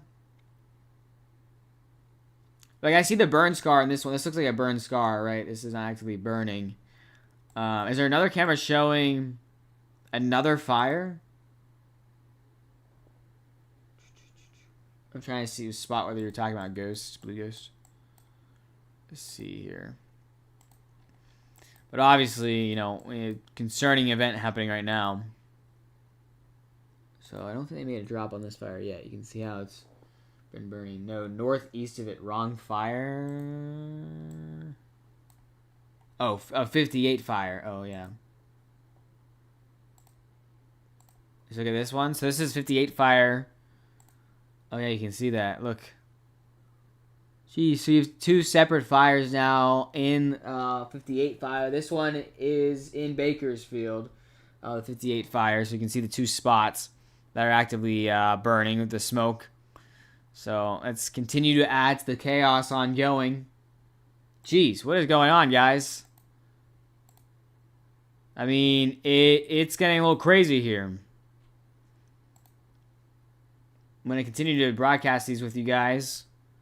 I was thinking about, like, taking a little bit of a break, but now we want to really watch these new fires. We've had basically 4 fire starts in about 20 minutes. That is quite insane.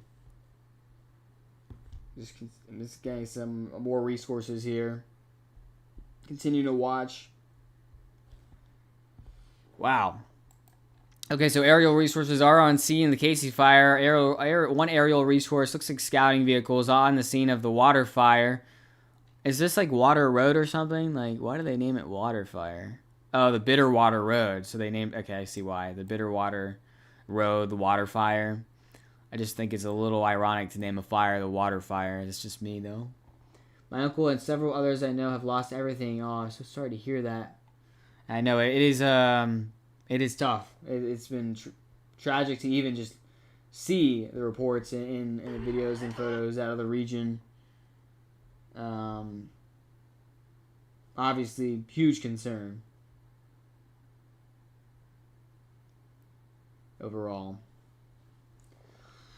All right, well, let's continue to watch these from the live camera. Again, I haven't seen any drops yet from this fire. You know, this one doesn't look like it's growing too vigorously on camera, at least the last few camera scans.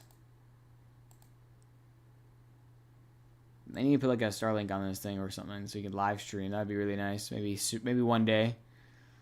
You can see still some smoke billowing out of the area. Looks like a lot of grassland. You can see really close to the camera what the terrain's like, a lot of dry grassland.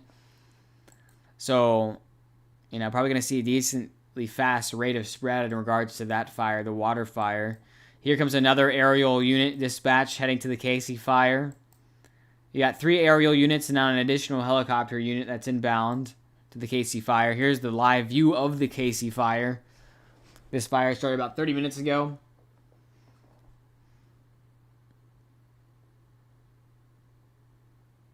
Yeah, you can see pretty vigorous moment happening in that region.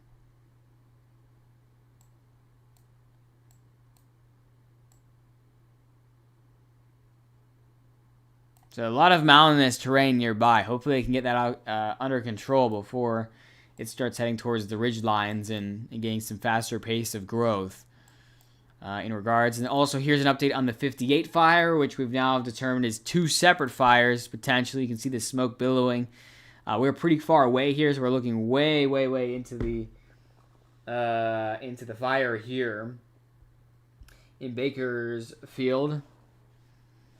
But yeah. Big smoke back on the GAN fire. Let's take a look. Obviously, you got to look at the new fires. You got to keep an eye on what's currently going on, where a lot of aerial resources are currently. Right before we get there, we do have an update on the Camino fire. Camino fire now at 3 acres per incident command, 3 to 5 acres with moderate rate of spread. We've got 1 unit on scene, 1 helicopter unit on scene. And here is the latest. You can see over the past 15 minutes, this fire is also brand new here, just southwest of Discovery Bay. Oh, wait, what? Another fire? Oh, hold up, there's another fire. What is this fire looking at?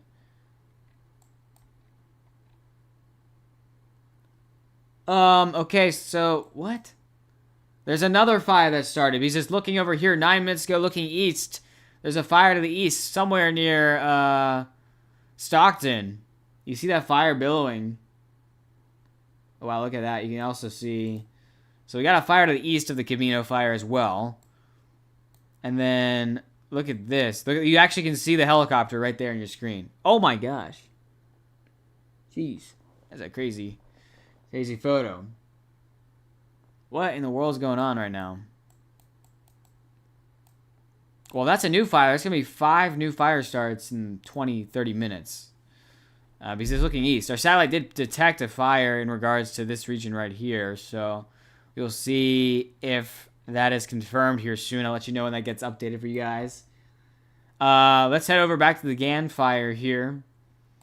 This is on the northern flank. You can obviously see this is the biggest fire right now. That's active in the state of California. A lot of air resources on this one.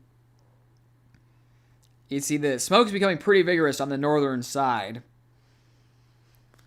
So a lot of growth. Oh yeah, you can see even on the latest, you can see what Ben's talking about right now. You see that little bit of a new smoke plume on that side here with the new black, thick smoke. Burning a localized area of deeper tree and vegetation development, a little bit hotter.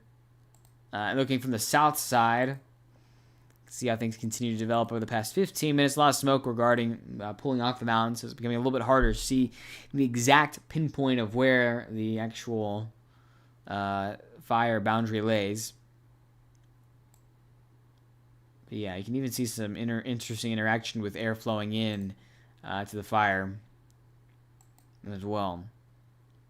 You can look off to the east here. This is the eastern flank. It's very smoky, so don't really see too much from this area necessarily. And obviously here's the latest wildfire boundary estimate. No new updates regarding size, I believe. Yeah, latest update was 2 hours ago, so we'll wait on the update in regards to that fire there. So now we have the GAN fire, the Camino fire, and an unknown fire to the east of the Camino fire. The water fire, which is now estimated 8 acres. 2 fires of the 50, which are called the 58 fire.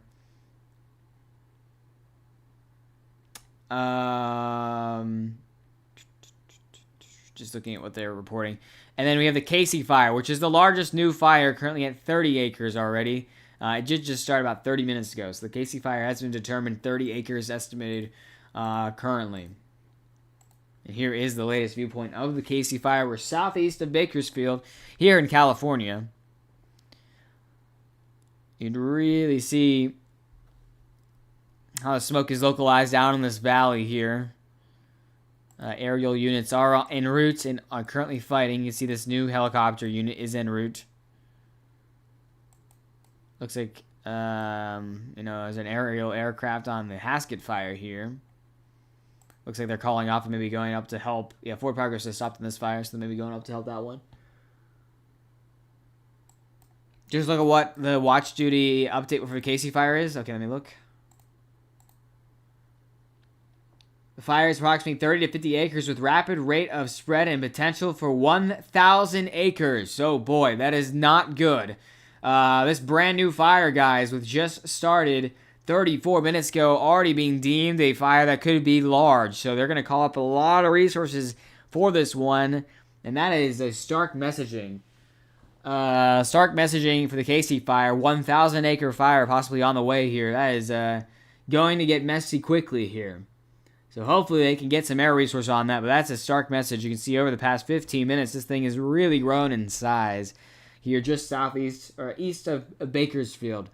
A really big new development regarding the Cal Fire situation. Obviously, we've had the Gan Fire with a lot of aerial resources on it right now, but now we're going to possibly have another large fire in regards to the region. And this one's pretty close to population centers. You have to think about that. This thing doesn't have a lot of breathing room before we start to run into some major issues regarding spread, especially looking at the winds locally going down to the southeast here, guys. If this stuff spreads down to the southeast, down 58, we are going to head right into Tehachapi. Is that how you say that town name? Tehachapi in the Bear Valley Springs area. So obviously a very, very big priority now is going to be lifted with this one, as air reconnaissance kind of sounding the alarm on this one is a possible 1,000 acre fire inbound. So looking at the north, this is the best view we got from Breckenridge Peak number 1. It is a possible dire situation developing for another large wildfire. Yikes. Wow. What a development while we were live streaming, too. When we started the stream, this live was not ongoing. And while we continue to monitor that situation, let's head over to Blue Ghost's information that he sent in regarding fires back towards Spokane and the area there. I'd like to show you some of these fires in videos here. That's funny because you literally right in camera view of what we've been watching for the past past 4 or 5 days. You can see this smoldering and fire still ongoing in this region here. Wow, you can definitely see the burn scar. Very defined burn scar. We zoom in here, you can see the parts that was not burned and the parts that was burned. Pretty easy to see that kind of ground level spreading of fire. Wow. Thank you for sending those in, Blue Ghost. Again, hopefully you're okay. I know the community there is reeling and hoping they can get those fires under control. But if you guys are just joining in, we actually might upgrade to emergency broadcast mode in regards to a brand new fire. We'll continue to monitor these new fires coming out. I think I'm going to hold off on doing that just yet. But obviously, this is something I'm going to be monitoring very closely. If you guys are just joining in, the kind of news stories are there's a handful of new fires that just started all within the same sequence of each other, about 30 minutes of time. That includes the Camino fire, currently at 3 acres here, just south of Brentwood, southwest of Discovery Bay. Obviously, right next to some structures. One helicopter unit is on scene, still seeing smoke regarding the camera view there. We'll keep an eye on that one. Then down to the south here, all the way down towards west of Bakersfield, we have a water fire. That's the name of it, is Wildfire. That's deemed currently 8 acres, is cut field with moderate rate of spread, potential for 20 acres, no structures threatened. So a little bit of a lower priority on this one is the near term is a 20 acre concern. And then a 58 fire, more of an urban fire here, started along the highway of Rosa Parks Highway 58. Keeping an eye on that one in regards to the spread there. You can see temperature currently 109 degrees based off the latest road and measurements there. 109 degrees. That's why fire danger is, not evidently large because of wind overall. It's pretty windy in the mountainous terrain generally, but the heat is what's causing everything. And lastly, guys, top priority, which is currently putting me in a debate phase of amplifying our broadcast coverage to emergency broadcast mode, we have the brand new Casie fire, which started along 58 just southeast of Bakersfield. And you can see per incident command and air attack currently at 30 to 50 acres, and it has the potential for 1,000 acres. There are multiple exposures, and obviously now a priority for Cal Fire to get multiple resources mobilized before they have 2 large wildfires in their hands, including the GAN fire. Yeah, I know, 109 actual, not even feels like. It's crazy. Haley's working on insurance right now. I do not. Yeah, that's going to be a tough situation. I'm sure the insurance companies are such a joy to talk to. We take a look at the past 30 minutes off this, guys. We can look at the start to ongoing. This fire is about 30 to 35 minutes old, and you can see how it's been spreading over time. We'll play this a few times. Casie fire might get big. Yeah, it's a really concerning statement from the Cal fire and the air attack of 1,000 potential acres burned. In near-term concern, with multiple areas of exposure. So obviously a huge concern building in this region here. Just east of Bakersfield. If you take 58 east of Bakersfield, you'll basically be right next to this fire. Kind of between Caliente and Keeney. You can see in this valley here. The biggest concern I have near term is if this thing looks like it's burning of a kind of a southerly motion here. There are some ridges that are really close to it. So let's say it gets smacked up to some of these ridges. It'll have a pretty fast rate of spread if it can get on a ridge with favorable wind direction. That will cause some big concern. You can see wind direction is currently blowing out of the northwest that put fire motion towards the southeast. All right, stay safe, Blue Ghost. Again, I really appreciate all the work and the stuff you send in. Stay safe out there. Appreciate it. Big smoke going up in the GAN fire. Does anybody know if a fire is intentionally set but not by the homeowner, will insurance cover it? I'm sure that's an insurance policy regarding question. Like, the thing, as a side note, as we head over to the GAN fire, guys, the thing that's been bothering me the most is people like saying, well, it's not a wildfire. Someone started it. And, all these things. Like, I get it. Like, it didn't start because of nature or wildlife or whatnot. But I'm pretty sure the person who committed the arson, this is not to defend them in any ways, it's just to kind of talk about the situation, I don't think the arsonist caused no snow to fall during the winter, very low snow to fall during the winter, caused the very hot temperatures over the past few weeks, caused the very dry air, caused the high winds, all these things combined together. Like, we can't just say it's an unnatural wildfire. Meanwhile, you could have easily just had a lightning strike to cause the same situation. That's just my opinion, but it's been bothering me a little bit because it's a little disheartening to the folks and in general, people who are affected too, saying one person, they were basically responsible. They should be prosecuted like they're responsible, but it was also other conditions. It shouldn't be like, oh, the fire department let everyone down because they let one person burn down 1,000 homes, like something like that. You shouldn't be blaming that in that regard. So it's just a terrible situation all across the board, but try to spread some good, solid information. So you can look at the GAN fire here, some pretty big smoke plumes on the southern side as well. I think we're really looking at the northerly side, though, as near-term fire danger in regards to structures. Again, as this fire is burning towards, so you can see the smoke is blowing away, but it's burning towards the camera. Concern will grow in regards to structures being threatened, because just behind this camera are structures. Behavioral science too, exactly. I mean, it's a combination of a lot of things. It's not just one or the other, and absolutism has been pretty frustrating as a broadcaster trying to get information out. I mean, the land is dangerous right now across the western United States. It's dry. It's primed, unfortunately, for situations like that's currently ongoing. Yeah, trust me, I wish I had better news on the rain forecast. I really, really did.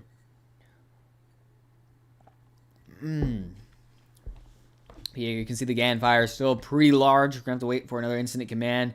It looks like they're really focusing on the southwest corner right now with airdrops. You can see multiple helicopters going from Salt Springs Valley Reservoir to the southwest corner of the fire.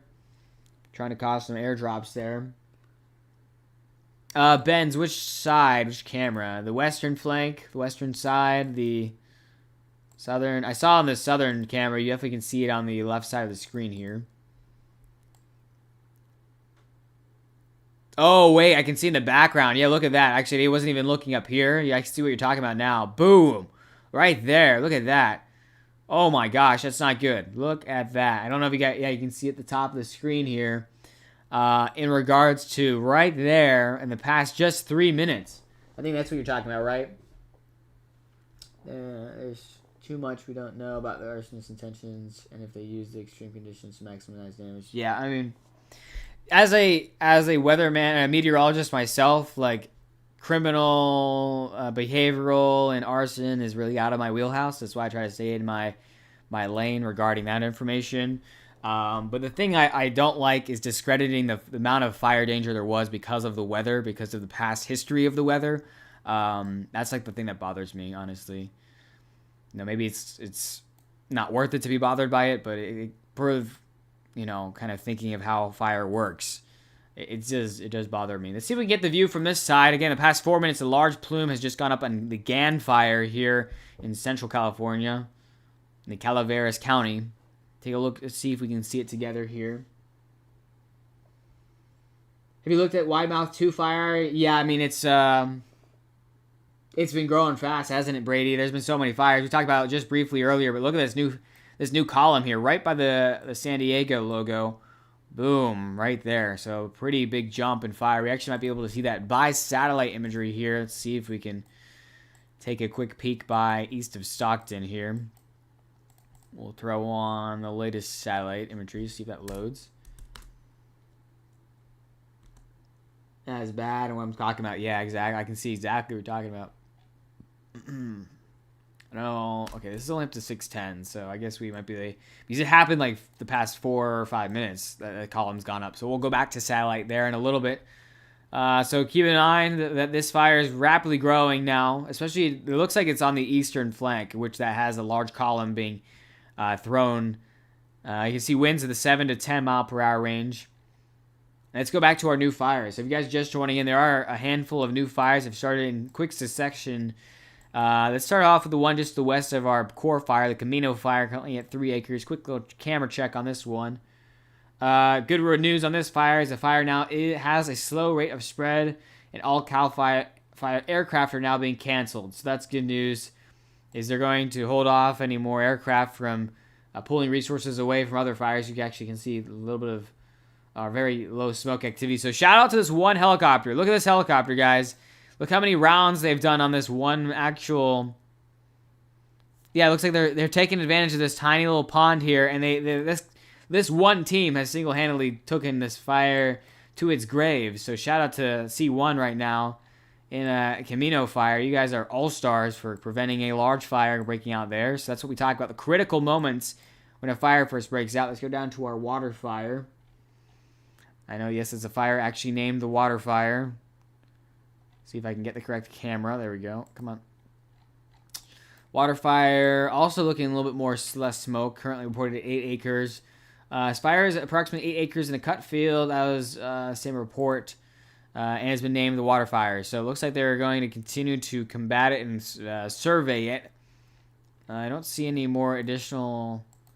Oh, it looks like, yeah, they did do a aerial aircraft run. So that was correct. They did drop retardant on it. Looks like they're going out again. So you can see they landed and then they're back out. So shout out to T75 right now, Tanker 75, CAL FIRE out there, hard working. Again, these are critical moments, guys, in the near term to get this fire done and controlled before, of course, it becomes a large fire where you have a lot of resources needed to control it. Now let's go on to our last fire that's also out of control. Brand new, the Casie fire. Currently 2 aerial helicopters and 1 aerial airplane survey unit on it. You can see the latest 15 minutes together. Still pretty smoky. And this one's the highest concern currently of Cal Fire, of the new fires. Currently, the estimate at 50 acres and concern for 1,000 acres as of the latest updates there. The higher column's huge. Yeah, we'll go back to the GAN fire in just a second, but you can see. So we're talking about just in the near term, guys, another high intensity, couple of moments happening in the region. Let's go back to the GAN fire. So really intense moments happening across California right now, where obviously they are on high level. They were getting these fires within like the first 10 minutes they're up. So they have aerial resources stand by across the area. That's why it's so critical. There's few moments before the fire becomes very large and you need numerous air vehicles to control it. And when you have that tiny window of opportunity to stop it before it gets out of control, it's just so critical. But taking another look at the GAN fire, this is the fire, like the example of which got out of control. I mean, obviously you had tough conditions to fight. You actually can see exactly where it started at the bottom right of your screen. And this is the current latest update as well. Yeah, Santi, we're doing a YouTube only live stream right now. This is going to have a longer live stream. I wasn't expecting for multiple fires to break out in California today, but I thought some of them would happen possibly, but I didn't think we'd have 4 of them start on stream. That's pretty crazy. So continuing to monitor the progress of those. I'm actually currently working on a dashboard that's a little bit more engaging in regards to wildfire tracking, but we'll see how fast I can get that out for you guys. Well, you can see the plumes in the top right, guys. This is about 7 minutes ago. Really big plumes. Let's look if we have that on satellite yet. 610. See if we have new scans in. Even though it was caused by arson, it should be considered a wildfire, just like a spark from a farm equipment. Yeah, exactly. That's my opinion too. Saying it's like a man-made fire, it is giving way too much credit to the arsonist for lighting a tiny piece of grass on fire. I mean, that's you basically hold the exact opinion I have. So it's, doesn't really matter what you call it. I don't know. I'm kind of getting exhausted at arguing those silly points, honestly. But I like to talk about the facts, and some people who comment stuff like that seem to just. I'm pretty sure half the comments like that are just rage bots. They're just bots, honestly, spreading misinformation. Because I do deep dives on these accounts, and they're headless accounts. These people do not exist. So it's how much is it? How many people are actually that crazy? So there are some. So there's much more on the GAN fire. Yeah, I don't know why my satellites hasn't been updated in the past 18 minutes. I haven't got any new data. Come on. Come on. Wow, look at this little swirl here. Oh, that's cool. A little bit of a swirl in the atmosphere. That's really cool. A localized area. Yeah, I still don't have a new update since 6:10 Eastern Standard Time, so I don't know what's happening. Is it the high res? Is one of the mesos out here? Bro, none of this is loading. Come on. It's only been the past 2 hours. Okay, maybe just my satellite imagery is broken currently. I don't know. Weird. Well, I'll keep an eye on that for you guys, obviously. But it looks like the GAN fire really starting to pick up in strength, unfortunately. Let's go back down to the Casie fire, another top priority in the region. You can see a lot of aerial units are arriving on scene. You got 2 more helicopters and another tanker that has reloaded and is now on the way again to drop. You get the aerial reconnaissance, and then also you have the helicopters. So 2 new helicopters on the way. And you just see how many resources are being deployed for this fire. Big concern on the Casie fires. Just started about 45 minutes ago. And let's take a look at the past 15 minutes so far together. If you guys are enjoying or just appreciative of the broadcast, if you mind subscribing and liking the stream, trying to get up to 3,000 subscribers. I think we're getting pretty close. We're 80 away. So really appreciate the support over the past few days in which we were meeting on different terms, but either way, we'll continue to broadcast these very important updates. This is something I've been kind of trying to build some more infrastructure for rainy day weather for in regards to fire season. I was anticipating a big fire season, and our goal is trying to help as many people as possible. I think we're on our way to build a great community of people across the country in our Discord and, of course, on our page, so we can continue to have more reports on the ground. A really good network. So if you want to join our Discord, feel free. I can throw the link in the bio. That's where we have people submit photos and submit reports on the ground so people can be in the loop. It's also where we provide an open platform for if you ever need help in regards to evacuations, or you have family that needs help and you need a community or someone from a community. Always feel free to join the Discord. Discord has a lot of people in around the region across the United States. So that's another, or even in Canada. Who's watching from Canada right now or outside the United States? I'm curious. Hopefully you're doing okay. Obviously fire's there as well. You can see the Casie fire. This is a top concern. Well, Gan fire is currently number one in California, but Casie fire now appropriately number 2 as we continue to watch the progress of this brand new fire. I think I can see 3 smoke columns on Gan fire, so that is not good. Yeah, exactly. Some big smoke columns. You know, it's always crazy to see big smoke columns when the weather's not like that insane. You have that much favorable fire weather, yet you still see really powerful fire movement. And it's tricky, right? Pretty crazy situation.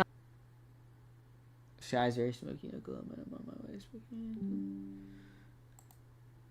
Alright, sorry for the brief lag spike. You guys still there? Let me know if you can hear me in chat. The sky is very smoky, even in Oklahoma. I'm on my way to Spokane. Sunset looked very weird last night. Safe travels there. Obviously, a lot of the United States underneath some difficult times right now. Let's take a look at the 58 fire, which I still see as of 1 minute ago still has a couple of areas smoldering at least. They don't have any aerial units on that one. It looks like it's a lot of urban fighting, which obviously a lot of urban units can get to that one. How's it going, Stugin? Fixed now. Okay, thank you for letting me know. Still don't know what's going on with my Wi-Fi. Sometimes it just like gives up, so I'm not too sure. You can see where the localized winds are going right now at a southeasterly direction, blowing down, basically following the road of 58. So that's why in the near term, this fire, the Casie fire, guys, is a big deal. If this thing keeps burning and expanding here and gets beyond the point of which you can see it's definitely getting larger in size, gets beyond the point of being controlled by a few aircraft, there's going to be some big problems here soon. So hopefully they can figure this out quickly, but you know, let's look over the past lifespan. So this thing is, I believe, less than an hour old still. Yeah, you can see an hour old, just underneath an hour old, about 55 minutes old, burning. And take a look at the past hour, how this thing has expanded.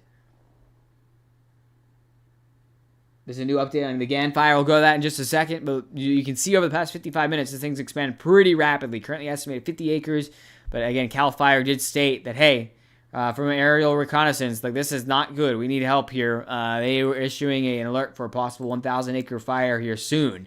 So that's why you can see scrambled right now are at least one tanker dropping retardant and there looks like another tanker's on its way. Actually, you can see a tanker all the way down from the southeast, from SoCal, is on its way. And a tanker that's all the way from the Hollister. So tankers are moving in. Need 2 tankers. They got a lot of aerial resources coming in on this fire, guys. They are going to try their best. They got double tankers here, tankers in tandem, and then they have a tanker to the south as well. So all hands on deck for this fire here. Wow. It's an amazing thing to see, but man, they got a lot of units on this. This really should show the amount of concern regarding this fire, the Casie fire. You got a couple helicopters. You got 3 helicopters. You got 1, 2. You got a reconnaissance aircraft. You got 1, 2 tankers from the southeast, 3 tankers from the west. And obviously, all hands on deck currently. All hands on deck to get who's in Southern California to get that fire underneath control before things get out of hand, like the Gan fire. And we take a look at the GAN fire. It does have a new update here as of 6 minutes ago. The air attack has requested an additional 2 VLATs and 2 MAFFS. 4 Type 1 air tankers back to the fire. So a lot of more air tanker requirements. Very large air tankers and 2 medium air reconnaissance vehicles. So they are really bringing even more resources into this fire in addition to what's happening. But obviously in tandem now you have resources being pulled to Casie. So I'm sure they have enough resources for both the fires. I mean, I'm very confident they do because it's Cal Fire. They're used to battling like 20 fires at the same time and a lot of vehicles. But when you have this 2 situations ongoing, then you start to spread things apart a little bit. So obviously they're requesting more tankers here. And obviously we saw together, got some really great viewers in chat who are also looking with us and hanging out with us, watching this together. You can really see in the past 15 minutes, I mean, we've seen a big explosion in smoke. So they're definitely like, hey, this fire is getting big. We need more resources. We need all hands on deck before that sun sets. Because they can't do air tankers during sunset or just after sunset. But they can't continue. They did have aerial helicopters that are night capable as well. Air tankers are just one and done. So yeah, they have one drop and then they do need to land to completely refuel. So they can't do like a midair refuel, or they can't like the big tankers. They can't like scoop up on the ocean or on any water source, especially for fire retardant. Obviously, you have to get fire retardant loaded in from an airport. So that's why you'll see a lot of these aircraft, these tankers, they'll do like a practice loop and then they'll drop and then they'll get out of there and then go back to base to refuel and reload. So a lot of these air tankers, it looks like another air tanker is about to make it. This actually might be our first air tanker with retardant. Air tanker type 3, currently coming at 200 miles per hour on the east side of Casie. Let's see if we can spot that on the live camera here, all the way over here. So the live camera is pretty far away, but it's nice and zoomed in. Usually, if you look closely, you can spot the aircraft hovering around, especially the helicopters. But the air tankers are the easiest to spot because if you get that giant line of red fire retardant there. Not the lake scoopers from Canada. Yeah, there's there are currently no Canadian scoopers on these fires here. They do have them up in the Pacific Northwest currently, and they have had them on the Spokane fire as well. I'm expecting a strong thunderstorm on Friday. Where are you located? I'm curious. Friday, I guess, is a little far away for convective ability just yet. If you're in the Northeast, and that's where I was keeping an eye on for severe weather as well. I have not looked at it too much. I've been quite hammered by wildfire coverage, so I haven't been taking too much attention to convection at this point. So overall, let's see if we can watch this aircraft to its launch. So yeah, here, this is probably the practice run. You can see the aircraft tanker has just done a loop around the northern side of the Casie fire. See if the Casie fire has rounded the hill yet on this camera. That would be not good. So you can see there's 58 right there. You can see it's probably blurred out because these are homes, but you can see 58. There are homes right here. So obviously, let's see if I can kind of like cross reference. There's homes right in front of the camera. So you can see the camera right here, looking into the east right now towards Bunny Court, and then just over the Bakersfield Highway, 58. That's where the center of the Casie fire is. So looks like there are some roads around there, so maybe they can get some ground units there. But of course, you got to get the brush trucks there. News isn't talking about this yet. Your channel is at the first to cover the situation. Yep. I guess we were like 5 minutes on it. So of course this is like the before it's a big deal type situation. This is something I pride myself on in our page and regarding coverage is like we're covering it before everyone else. We will tell you like, hey, you should watch out. And this one, I'm specifically telling anyone south and east of the Casie fire here. It's something you really want to watch, especially if you're within these communities. I mean, there are houses that are near 300 to 400 yards away from the Casie fire, just to the west of it. And obviously, if it goes down the valley here, continues to follow the highway, it's going to go towards a big population center. So it's like a fire in which is not to the point in which I declare like a, hey, huge emergency just yet, because they still have some time to contain it before it gets out of hand. But once it gets out of hand, this thing could be pretty bad here. Be back in 5 minutes. Sounds good. Lower coastal British Columbia has subdued so far. I think, yeah, you're kind of a similar situation with the Pacific Northwest. in which has seen a little bit better firefighting conditions, at least recently.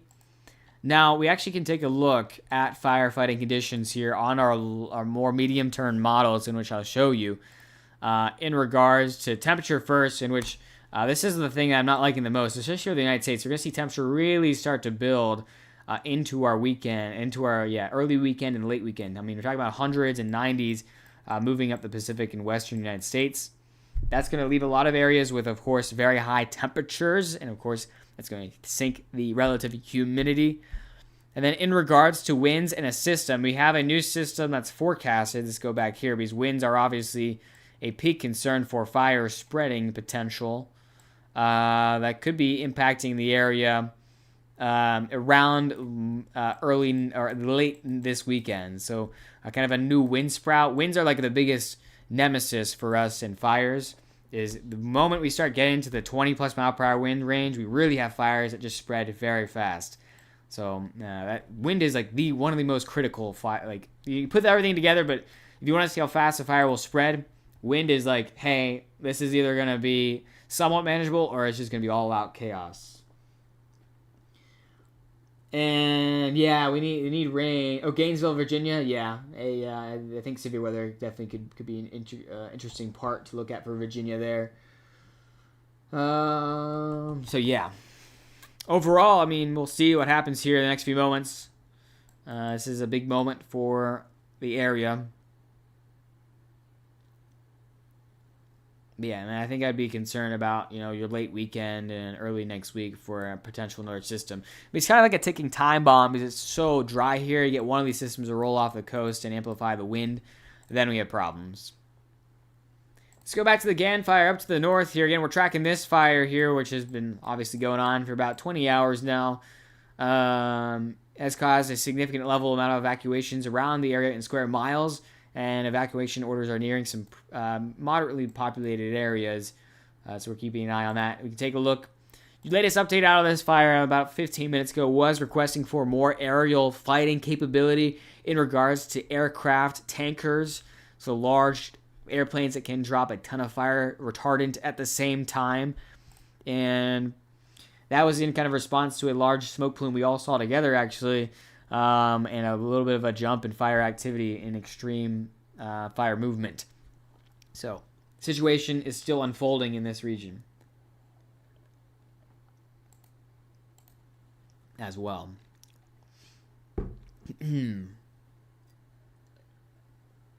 Hope you guys are hanging in there.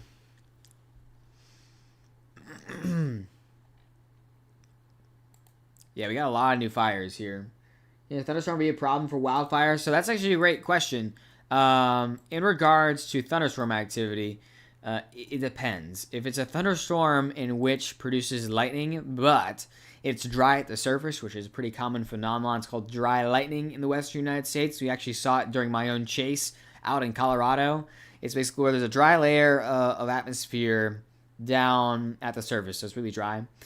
There's enough moisture and lift in the upper levels in which a thunderstorm is created. So it's kind of it's called an elevated thunderstorm. It's a thunderstorm that's pretty far off the ground, but it's enough oomph in the thunderstorm in which it creates a lightning strike.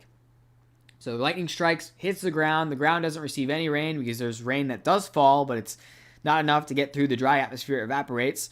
That's called dry lightning. It creates, obviously, a giant area in which can start a fire. These lightning strikes about 50,000 degrees Fahrenheit. And then, just like one spark, you can cause a massive runaway effect. And the big danger with thunderstorms in regards to the western United States is called when you have a swarm of lightning strikes. So, usually with a thunderstorm, you don't just get one lightning strike and that's all. You get multiple. And that's how really bad situations unfold. Because now you have a lot of fires to control all at the same time. And that's why a lot of the fires in the Pacific Northwest are very large right now, is because the large and mature ones that have happened have been there for about a couple weeks, and they all started from dry lightning at the same time. How's it going, Ben? Welcome back. Let's take another look at the Casie fire here. Again, we're continuing to monitor the situation where concern is growing. The emergency manager reporting on this fire has stated a concern for a possible 1,000 plus acre fire. The Casie fire is east of Bakersfield, California, on just off of Road 58, Highway 58. And it continues to grow and concern here. Here's over the past 15 minutes. And let me show you over the past 1 hour. Just over an hour old now for this fire.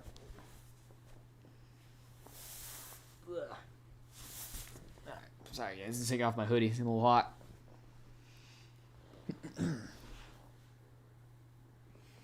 So you can see how the fire has spread. I believe last report there were about 5 aircraft tankers on this thing. Appreciate the kind words, John. Yeah, I mean, we're coming across the United States. It's something I'm going to try to continue to amp up coverage on, as unfortunately I believe wildfire season will continue to develop intensely here. And obviously we can even do a little bit of an update of the regions here in Oregon and in Washington. You can see a lot of fires have a lot of aerial aircraft on them. There is some decent firefighting weather for a lot of these areas. Right now, there are some localized areas I'm seeing some higher winds. Kind of the latest update for Oregon, though, I'd say a highlight is the grasshopper fire now changing directions and spreading westward. The big concern with this one is Mount Hood is now underneath an evacuation order. All of the eastern corner of Mount Hood is now underneath an evacuation order. We take a look from the west. You can't see too much there. Camera's pretty far away. But you can see where the active burning is, just about to cross 35 onto Alco Mountain and up Picnic Rock to the obviously Mount Hood, obviously one of the largest mountains in the region. So that's a big concern regarding that localized area. And then you have the shingle fire still growing at a pretty rapid pace in these regions. A lot of big fires. The Coleman Creek fire at 276,000 acres. And the Big Grass Fire, the largest fire currently active in the United States, 346,000 acres. You can see there's a commander currently on this fire, monitoring the fire range and growth as it continues to grow to the east. Is the fire getting close to Timberline? Let me take a look at that localized region so I can better forecast. Timberline.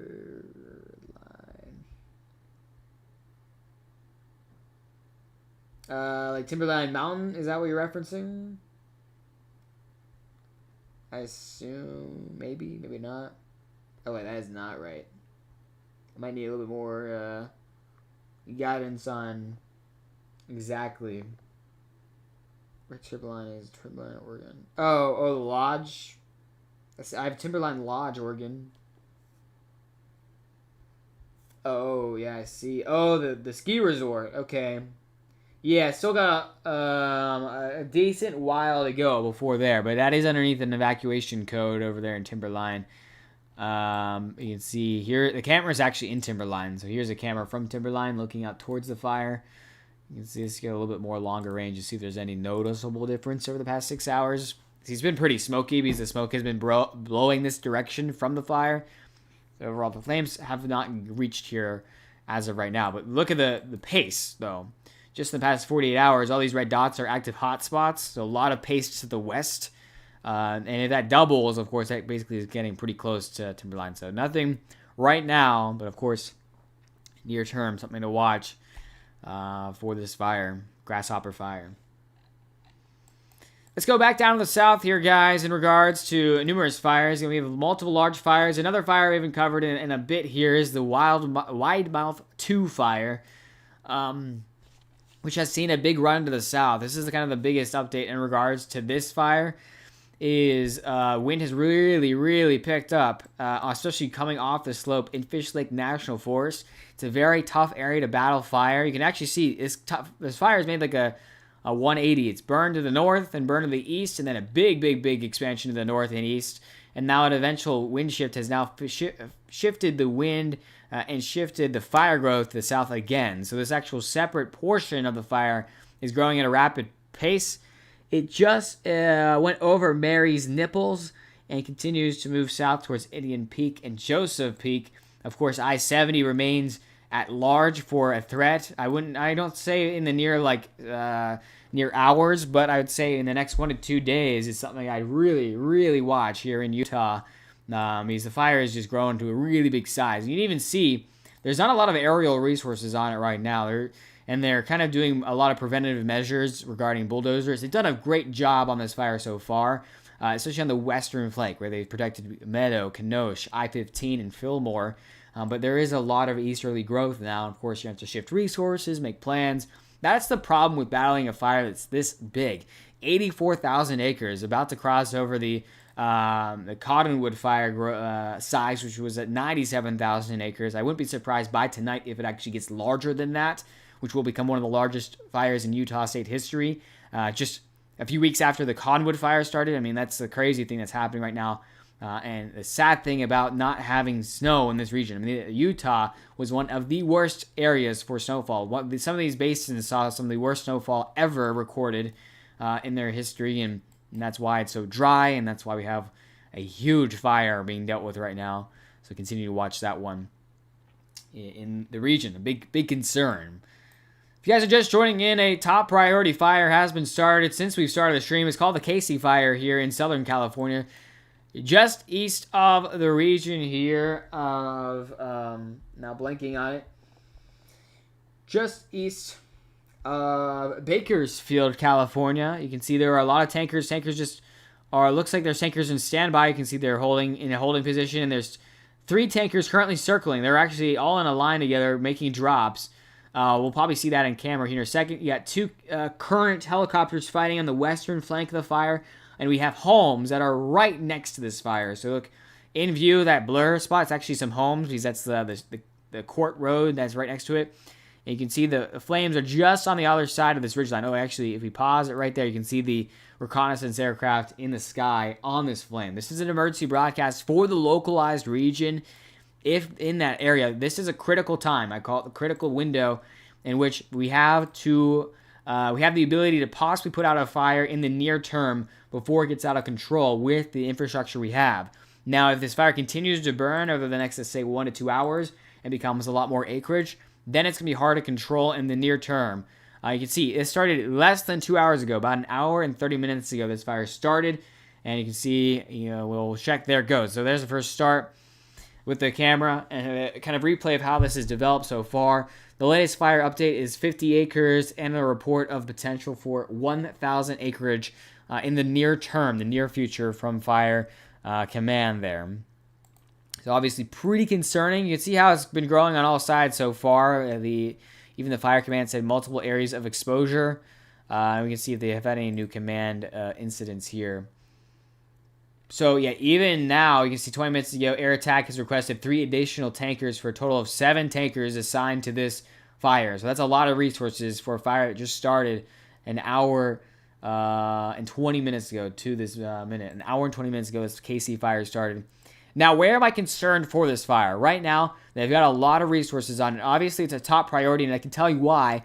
If this thing is let to get out of control, it will follow about 58 down throughout the valley here and could threaten a lot of communities in this region. Of course, if it goes down the area, this will head down towards 58. It will head down towards Bear Valley Springs, Keeney, and just north of it's Caliente. So there are a lot of communities that are right next to this thing, and that's why it is of deep concern to get this under control as soon as possible. I'm even looking at localized roadways, and there are, let's see here. Looks like I'm a little too far north, or looking a little too far south. So there are a lot of homes that are in this region. It's kind of like an unnamed region, but there's a lot of homes that are in the mountains here. They enjoy the mountainous and rural communities, and they are very exposed. They got a lot of interface between the wildlife and the homes, so there's a lot of places for wildfire to spread. So obviously, if this thing is not underneath control, we're probably going to have to see some triggered evacuations here soon. But this is a critical time. I call it the critical window for firefighters to get this thing under control. And that's what we're seeing right now. That's why they've requested already 7 air tankers to do paths and drop fire retardant. Actually, we saw one just drop right there. You can see just moments ago. Just saw the tiny, right there. You see it right there, right next to the cell tower. You can see drop there. Maybe you can see that on the other camera a little bit better. But yes, they are officially dropping fire retardant. You can see those 3 aircraft actually just did it. Looks like they're really focusing on the eastern flank. Well, this one looks like it's going in for another run, or maybe it already did it. But you can see how they do like a loop, and then they go in and drop it. They're very skilled pilots, obviously top-of-the-line pilots. And you can also see these 2 in holding pattern. They're waiting for the other 3 to finish their drops, and then they're going to go in for their turn in regards to fighting this fire here. Let's see if we can see their drops from this camera. It's pretty far away, so let's see if we can zoom in and pay attention here. This is over the past 15 minutes. In the Casie fire, again, this is a brand new breaking fire east of Bakersfield in California. High priority now for Cal Fire to get underneath control.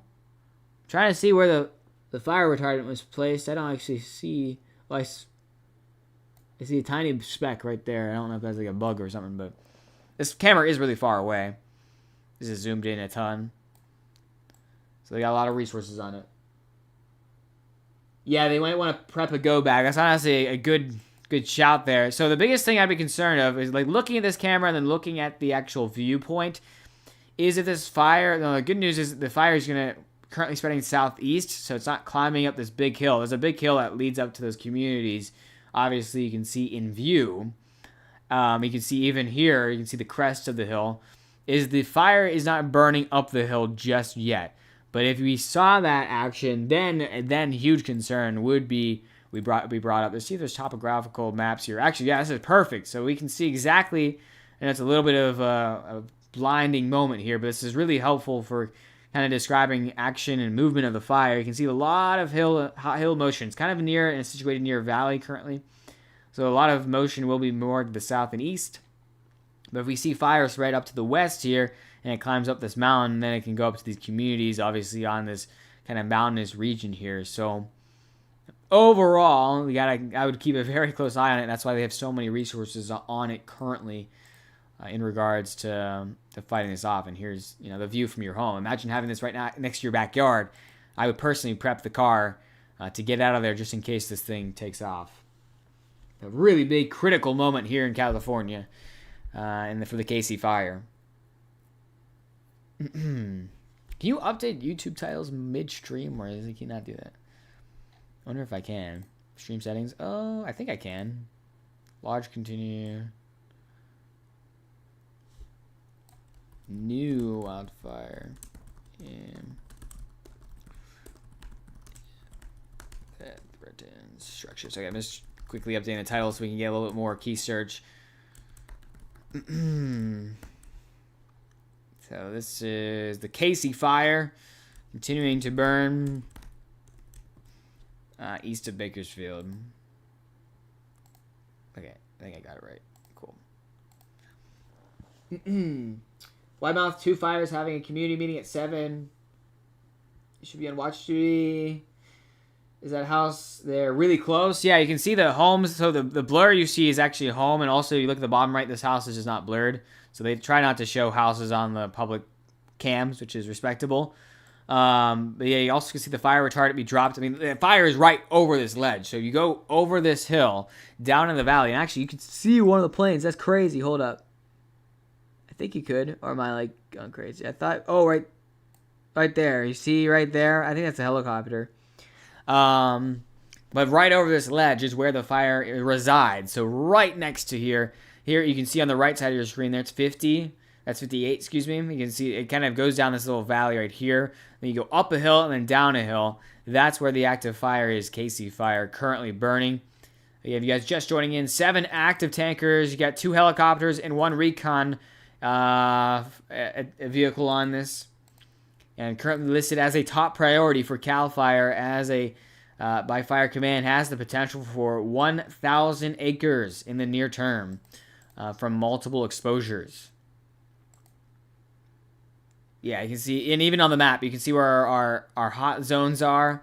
And then here are the houses right over. The camera's right here, and the houses are right over. This is in terms of 1,000 feet in the bottom right. Actually, I don't think you can see that, but it's basically It's basically like a mile away for reference, about a mile to 2 miles away from fire to structures.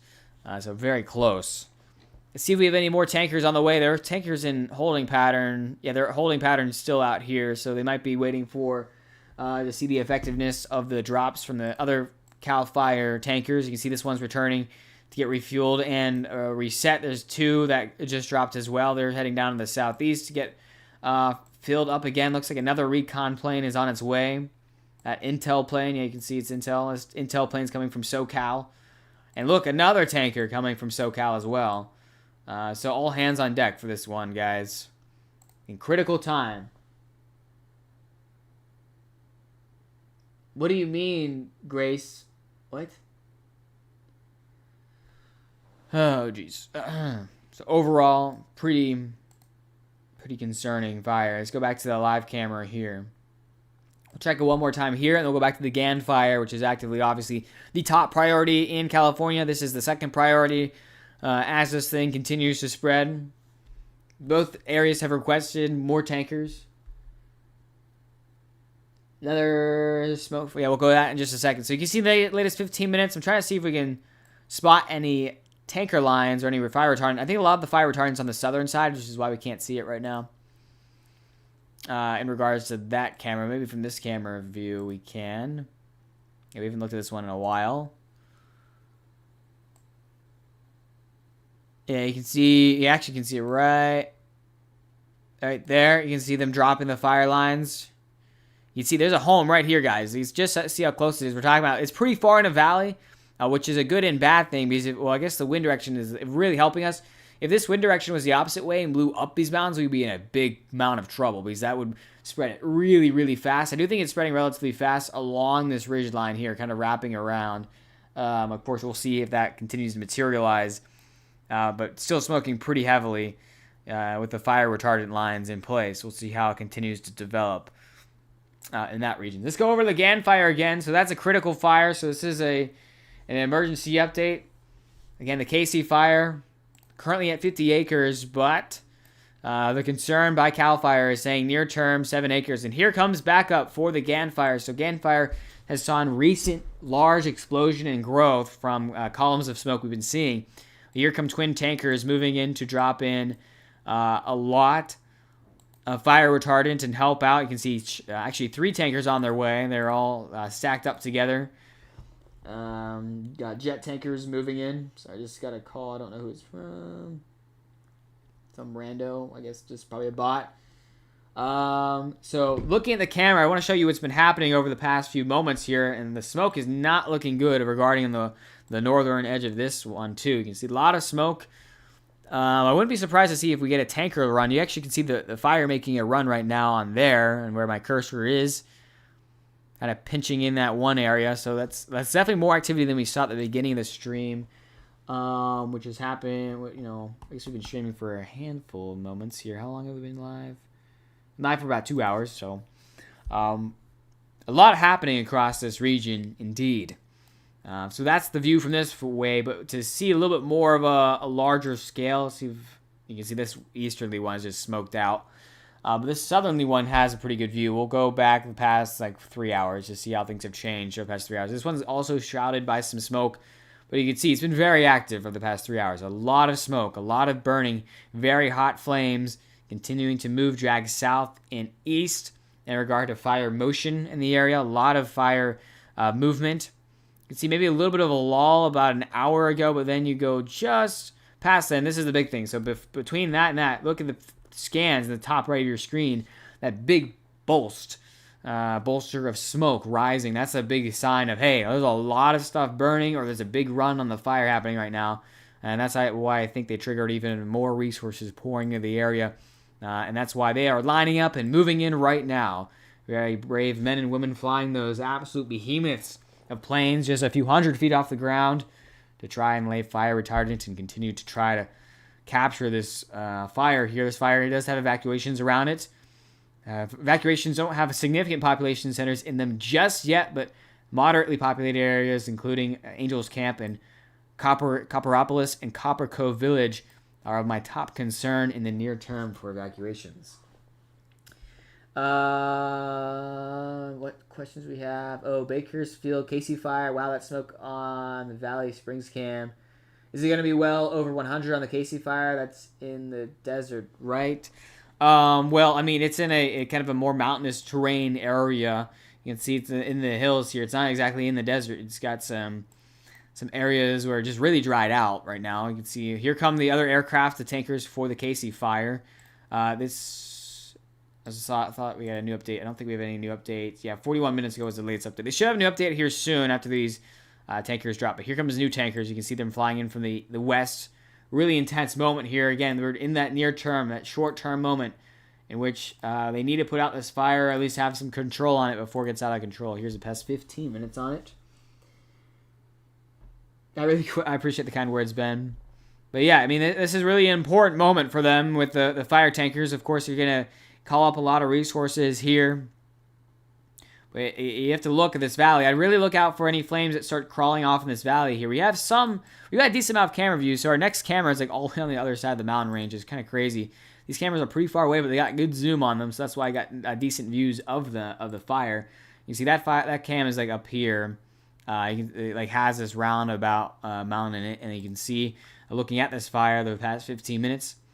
Definitely having some run this way, so kind of easterly. You know, that's concerning. Once it gets down off this little bit of a ridgeline, if it gets onto this ridgeline here, you can see a little bit of an upslope towards the east. That will unfortunately aid in fire motion. Now, they know all these things. That's probably why we see a lot of fire retardant being dropped on the eastern flank. That's obviously where the wind is going to in regard to fire motion.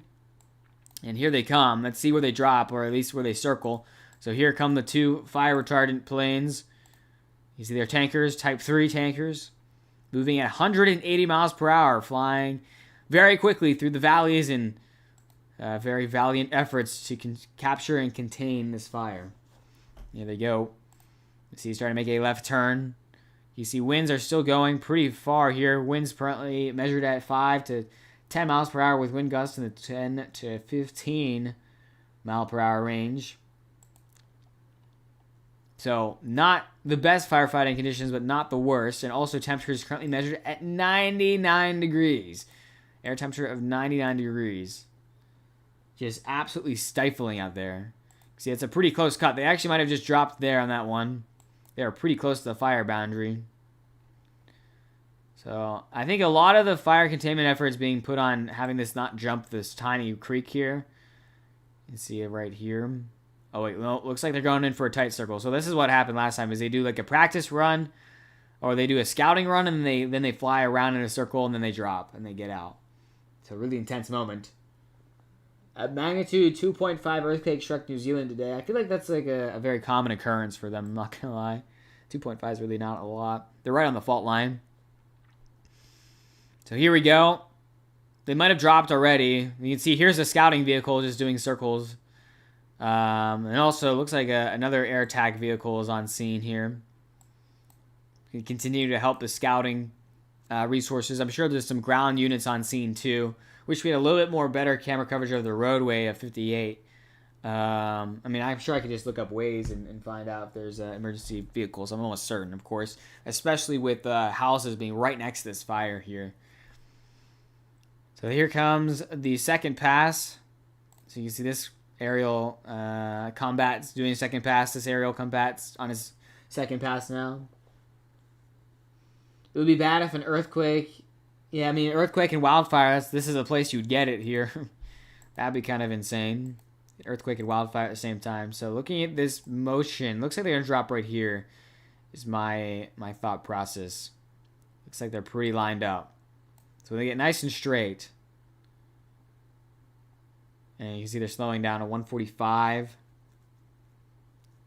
And yeah, looks like a lot of effort on the eastern and northern flanks of the current fire, which that's where the wind direction is coming out of the north and west. Let's see if there's any tankers inbound outside of this. Oh, it looks like there's some helicopters inbound. It looks like the helicopters are gathering water from this pool right here, the Bright Lake Recreational Park. That'd always be a crazy moment is you're just like at the park and you just see like two helicopters come in and suck up the water. See, I'm from the eastern United States, so not really a common thing I've seen before.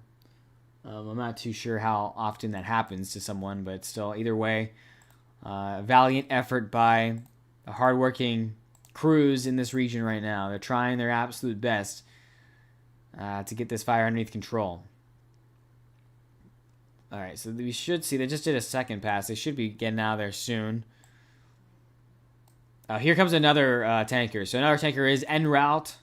You can see from the southeast now, the T-78, the Grumman S2F3AT, coming at 209 miles per hour.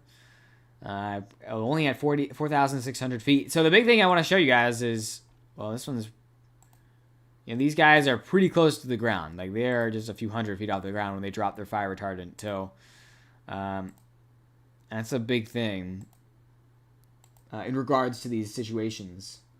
So many aircraft on fire and GAN fire. Yeah, let's go up to the north. I mean, you can see right now, we could probably combine 30 vehicles in the air on both these fires. Here's some fire retardant drops. Oh, there's a fire retardant drop on the northern side. See, I told you guys, I was getting worried about the northern side for the spread, and it looks like that's where they just scouted out their loop. Look at these loops. Again, they're in like jetliners right now, guys. We can even lucky C-130H. I'll show you C-130H. I'll try to show you what they're using right now, what they're flying with. And this is what they're flying with. Like, right, this is these big, bulky planes. This is Lockheed H. Yeah. So you can see that, I mean, they're very maneuverable. Obviously, they are built to be maneuverable. But these guys are, like, doing tight turns. You'd feel the G's. And I think they're about to drop fire retardant on the northern flank. So I'll show you the exact area they're targeting. Because I was concerned. You can see how the fire activity's really picked up in the last few hours here. We've seen some growth and movement on this front. But I wouldn't be surprised, even the last minute, we see them here. Oh, that I saw out of the corner. Oh, there's a bird. There's a bird in the top right corner. Cal Fire is aggressive a lot more, so... Well, they have a lot of resources, Brady. That's a big thing. Is Cal Fire is like the resource place for firefighting. If a place is going to have fire resources, it will be California. So I'm looking at the latest update. See if they're... Oh, actually, I think that might be a plane. I don't know. It's hard to see. When the kind of the zoom, you never fully can know unless you see it drop something. But obviously, this side of the fire, just behind this camera, guys, is where houses and structures are. So that's why they've seen this increase of fire activity. I mean, you really can see the difference right now between this side and then just off to the right side. Excuse me. So obviously, I think that's why they're routing in those planes to attack the northern side of this fire. Let's go back to the map. We'll keep an eye on that. And here comes another tanker. We'll keep an eye. They're just doing circles right now. Looks like they're doing practice runs and general runs on the region here. Looks like the Beach King Air is guiding this one too. A little bit of a guide vehicle. You can see they're at the same altitude right next to each other. It's always so cool to see them. Like this guy's basically guiding a jet. That's pretty crazy. New update. The GAN fire is at might be at 5,000 to 6,000 acres. Yeah, I think that's a pretty good estimate right now. Currently, it was measured at 3,700 acres as of late. But we're looking at the latest estimate on satellite. I think near 5,000 is a more reasonable estimate at this point. I saw a company that sells suppression systems that you can use with tanks for your pull. Yeah. I mean, I think those work to some degree, but again, it's tough. That's kind of like the last thing, honestly, that's like on the list of priorities to do, guys. A little kind of shout out as we watch these fires go on is the wildfire season in the next 2 to 4 weeks is going to get really bad. We're going to see basically no rain across a lot of the western United States. We're going to see a lot of heat. Then we're going to see some systems produce some higher end winds. Those combinations are really bad. So there are precautions you should be taking right now if you live anywhere within the western United States. This includes hardening your home for wildfires. Now, a lot of research has been done, and there's been found that some evidence that sprinkler systems can help improve the chances of your home surviving. But the biggest thing in regards to that comment is that that's the last thing that helps. That's like the last priority. The things that help more in regards to fire suppression is hardened homes, which means number one is the perimeter around your home. Does it have brush? Does it have things that can ignite easily around your home, which then can jump onto your home from there? You have overhanging trees that can ignite and then drop ashes or embers onto your home. And then number 2 was gutter cleaning. If you have dead pine needles, if you have tree debris or anything in your gutters, in which can also catch embers, that's another big one. It's like a priority number 2. And then fire breaks around the house, like all this stuff here, guys. There are other priorities rather than sprinklers. Now, sprinklers help to some degree. It's not, of course, not perfect. Nothing's perfect science. But in regards, if you want to prioritize something, I highly recommend, if you live in a fire-prone area, guys, in the Western United States, your house should be prepared for wildfire season. Don't leave anything that's flammable around your home. Have your kind of thought process on evacuation plans done, and these types of very important things. When do I go back to class? I go back to class in a couple of weeks. I start actually in 3 weeks, so about 20 days I have my first day of class. Go back up to Penn State, and I'll finally have my dual screen. So I'm like looking over here. I'm actually looking at my school laptop currently. I'm missing my dual screens. I actually think I'm going to get another screen or maybe 2 more screens in regards to screens. You can see this tanker's leaving. So yeah, it looks like they dropped it on the northern flank. And actually, this is out of view. So this side we're seeing is like a western side of the fire. The more intense part of the fire is actually being attacked right now. This side that's heading across and towards the lake here, New Hogan Lake. Can't believe how much black smoke is on this fire. I think it's making a pretty big run to the north, which is quite surprising, right? Because the wind is coming out of the northwest. So I have the... Oh, wow. Okay, this is a good view. This is a good view to watch for the progression over the last few hours. This is where they're attacking right now. Just off to the right side of this screen here. So this is the past 3 hours. Oh, wow, they didn't even have the camera on the viewpoint a couple hours ago. When did they switch it? I'm curious. So it wasn't even visible from this camera 3 hours ago, but it looks like... Wow, it's been like 2 hours. So that's why I thought I didn't see this camera view. Okay, yeah, there you go. There's a past hour. And obviously, a lot of smoke coming off this area in the past hour or so. Yeah, you can really see how it's become a lot more intense. Oh, there it is. Wow, right there. We can freeze that. Go past 15 minutes. You can see the fire retardant. Look at that, guys. Good broadcast happening right here. See if we can catch it on the past 15-minute run. Oh, right there. So this honestly gives great perspective on how big this fire is, guys. I mean, honestly, like, even I didn't really comprehend that until I saw, like, that tanker is dropping thousands of gallons of retardant, and it looks like a toy compared to the fire. Like, you look at that, and you're like, I asked myself, like, how much is that actually going to help? Like, you need, like, 100 of those drops to get in front of this entire fire. And that's what we're dealing with in this fire specifically. That's why the Casie fire, we're in the critical moment in which if they let this thing grow, you're going to get to the point in which you're going to need a lot more than what's possible resources to stop it. But yeah, look at that. That fire retardant, that's an entire jetliner dropping that fire retardant, and it looks like a toy compared to the fire. So, wow, that is crazy. It's been a crazy night. A lot of 90s in the... Yeah, it's been very hot. It's going to get hot, too, in the coming weekend. Have you had a nice, cool summer, like, in the Northeast? Wait, what? Yeah, I mean, the Northeast, for me in the Northeast, it's... I haven't actually not been here that much because I've been chasing a lot. So I was out in the central United States a decent amount. Overall, yeah, it's been pretty cool, but today was pretty warm. It's like 88. Actually, you didn't really get up. They got to 85, so it wasn't that hot. But overall, this is pretty crazy. I think they're going to screenshot this. This is like... It gives great perspective for what we're dealing with here. Oh, wait, no, I don't want to record. I want to screenshot. Thank you. Okay. But also, look how close they are to the ground. That's the thing, guys. I tell you, they fly a couple 100 feet off the ground. It's no joke. They are locked in. They do some insane stuff. So appreciative of the firefighting capabilities. But obviously, you know, this is quite shocking to have the northern flank now be concerned when, you know, the wind's blowing in the total opposite direction. It's pretty rare you see this type of motion where you have a decent amount of northern growth because of the flames being fanned to the south.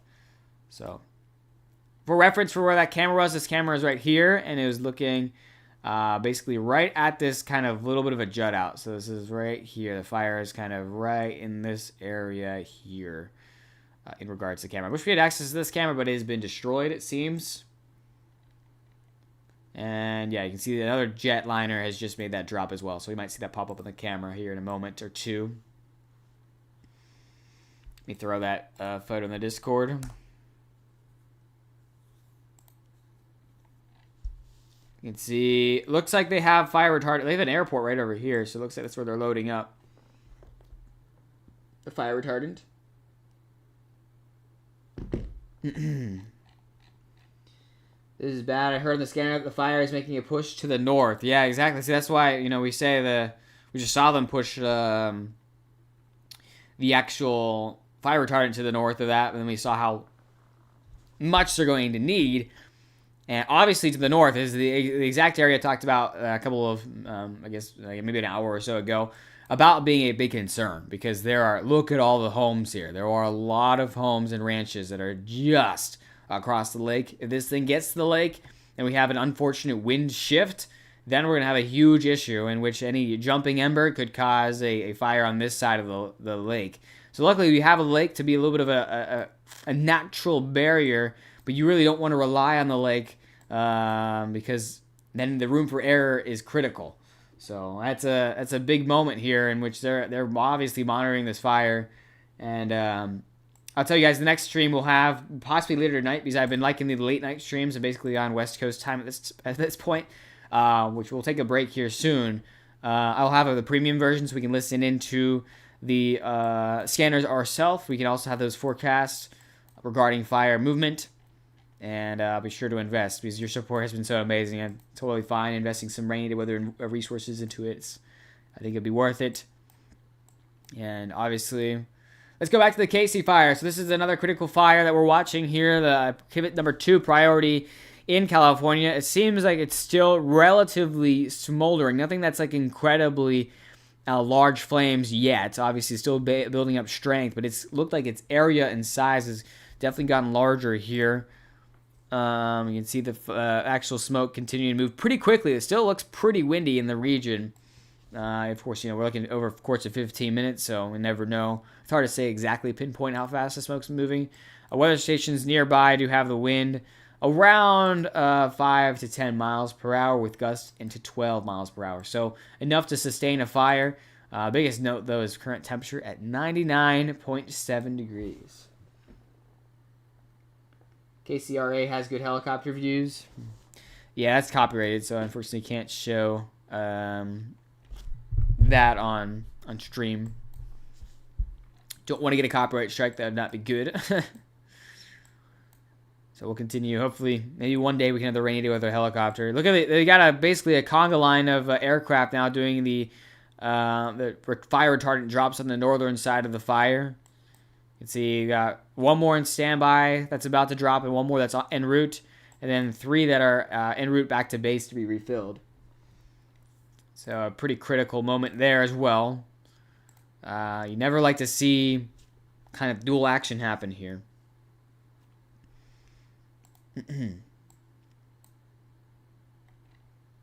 Appreciate the support, guys. Been nice. Been reaching over 1,000 people so far.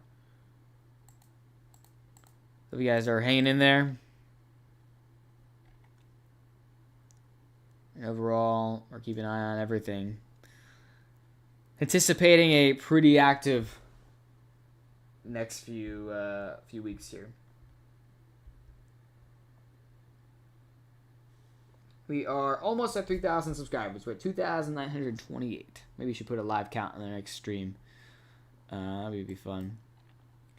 But anyways, I think we're going to actually start to close down the stream for this afternoon update. And I'm going to take a quick break, get some dinner, reorganize, get some stuff together and resources. And then we'll probably be back live for a night update like we had last night. A late night kind of discussion and update in regards to all the fires across the United States. So this is going to be my official rainy day weather last call for questions in regards to the fires across the United States, your localized area. I really appreciate your support this afternoon. I hope you guys are staying safe. A critical moment in time for the Western United States. Again, if you don't live in any ongoing wildfire area and you live in the Western United States, it's pretty critical that you have your full plans in place, guys, because wildfire activity will continue to increase. I'll be actually making a long-form video about this here soon, about forecasts and long-term forecasts, as well as recommendations to protect your homes. This is the last call. Can you add super chat funds, etc.? You mean activate super chat? So the funny thing about that is I'm not improved for monetization on YouTube yet, but we just crossed over the watch time threshold. So by Friday that might be activated, but that has not been activated yet. I really appreciate that. It's totally fine. But yeah, super chat and monetization will be activated because the watch time lags a little bit behind for approval.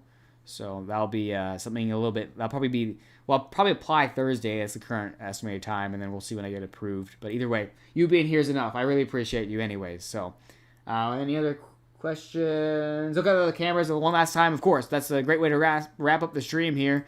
One last check. Wildfire forward progress stop. That's good news there. So that's not a problem. 58 fire here in the region. Still see some smoldering from there. Not like a big fire, though, in the downtown region. Casie fire, second top priority in the California region. Latest update there is still 30 acres, 30 to 50 acres. Let's go to this camera here. So look at the last 15 minutes. A lot of aerial aircraft on this, firefighting it because of the potential for a 1,000-acre fire, as stated by Incident Command here. You can see still pretty active fire across the region. A little bit of growth, especially moving more to the south and east. We'll keep an eye on that one. I'll keep watching it closely. Jump on emergency broadcast if it gets any close to any homes. And lastly, the GAN fire, which is currently making a jump to the north, a very weird jump to the north in regards to motion because of the wind. You can see it's moving towards the camera and a little bit towards the right of the camera. There's another drop. We got dual drops. Look at that, guys. A really nice, amazing drop. It really goes to show the scale of this fire, guys. That drop is probably a couple 100 feet long, and this fire is a couple miles long in some of this regard here. So you can see, wow, 1, 2, 3. You can see one. There's 1. There's 2. There's 3. So obviously a lot of drops on this area ahead of the fires to stop, at least bring some lines. There's 4 actually. There's another one right there. Jeez, 4 drops in the past 15 minutes on the northern side. Estimated time back live, probably around 9 to 10 p.m. Eastern Standard Time, so around 7 to 8 p.m. Pacific. That's the estimated time. I'll make sure to announce on Discord. I appreciate that, Oki. Okay. Annie, appreciate that. So obviously, ongoing situation. Stay safe, stay up to date. I'll continue to post updates regarding these fires as well, and I'll see you guys later tonight. Peace out.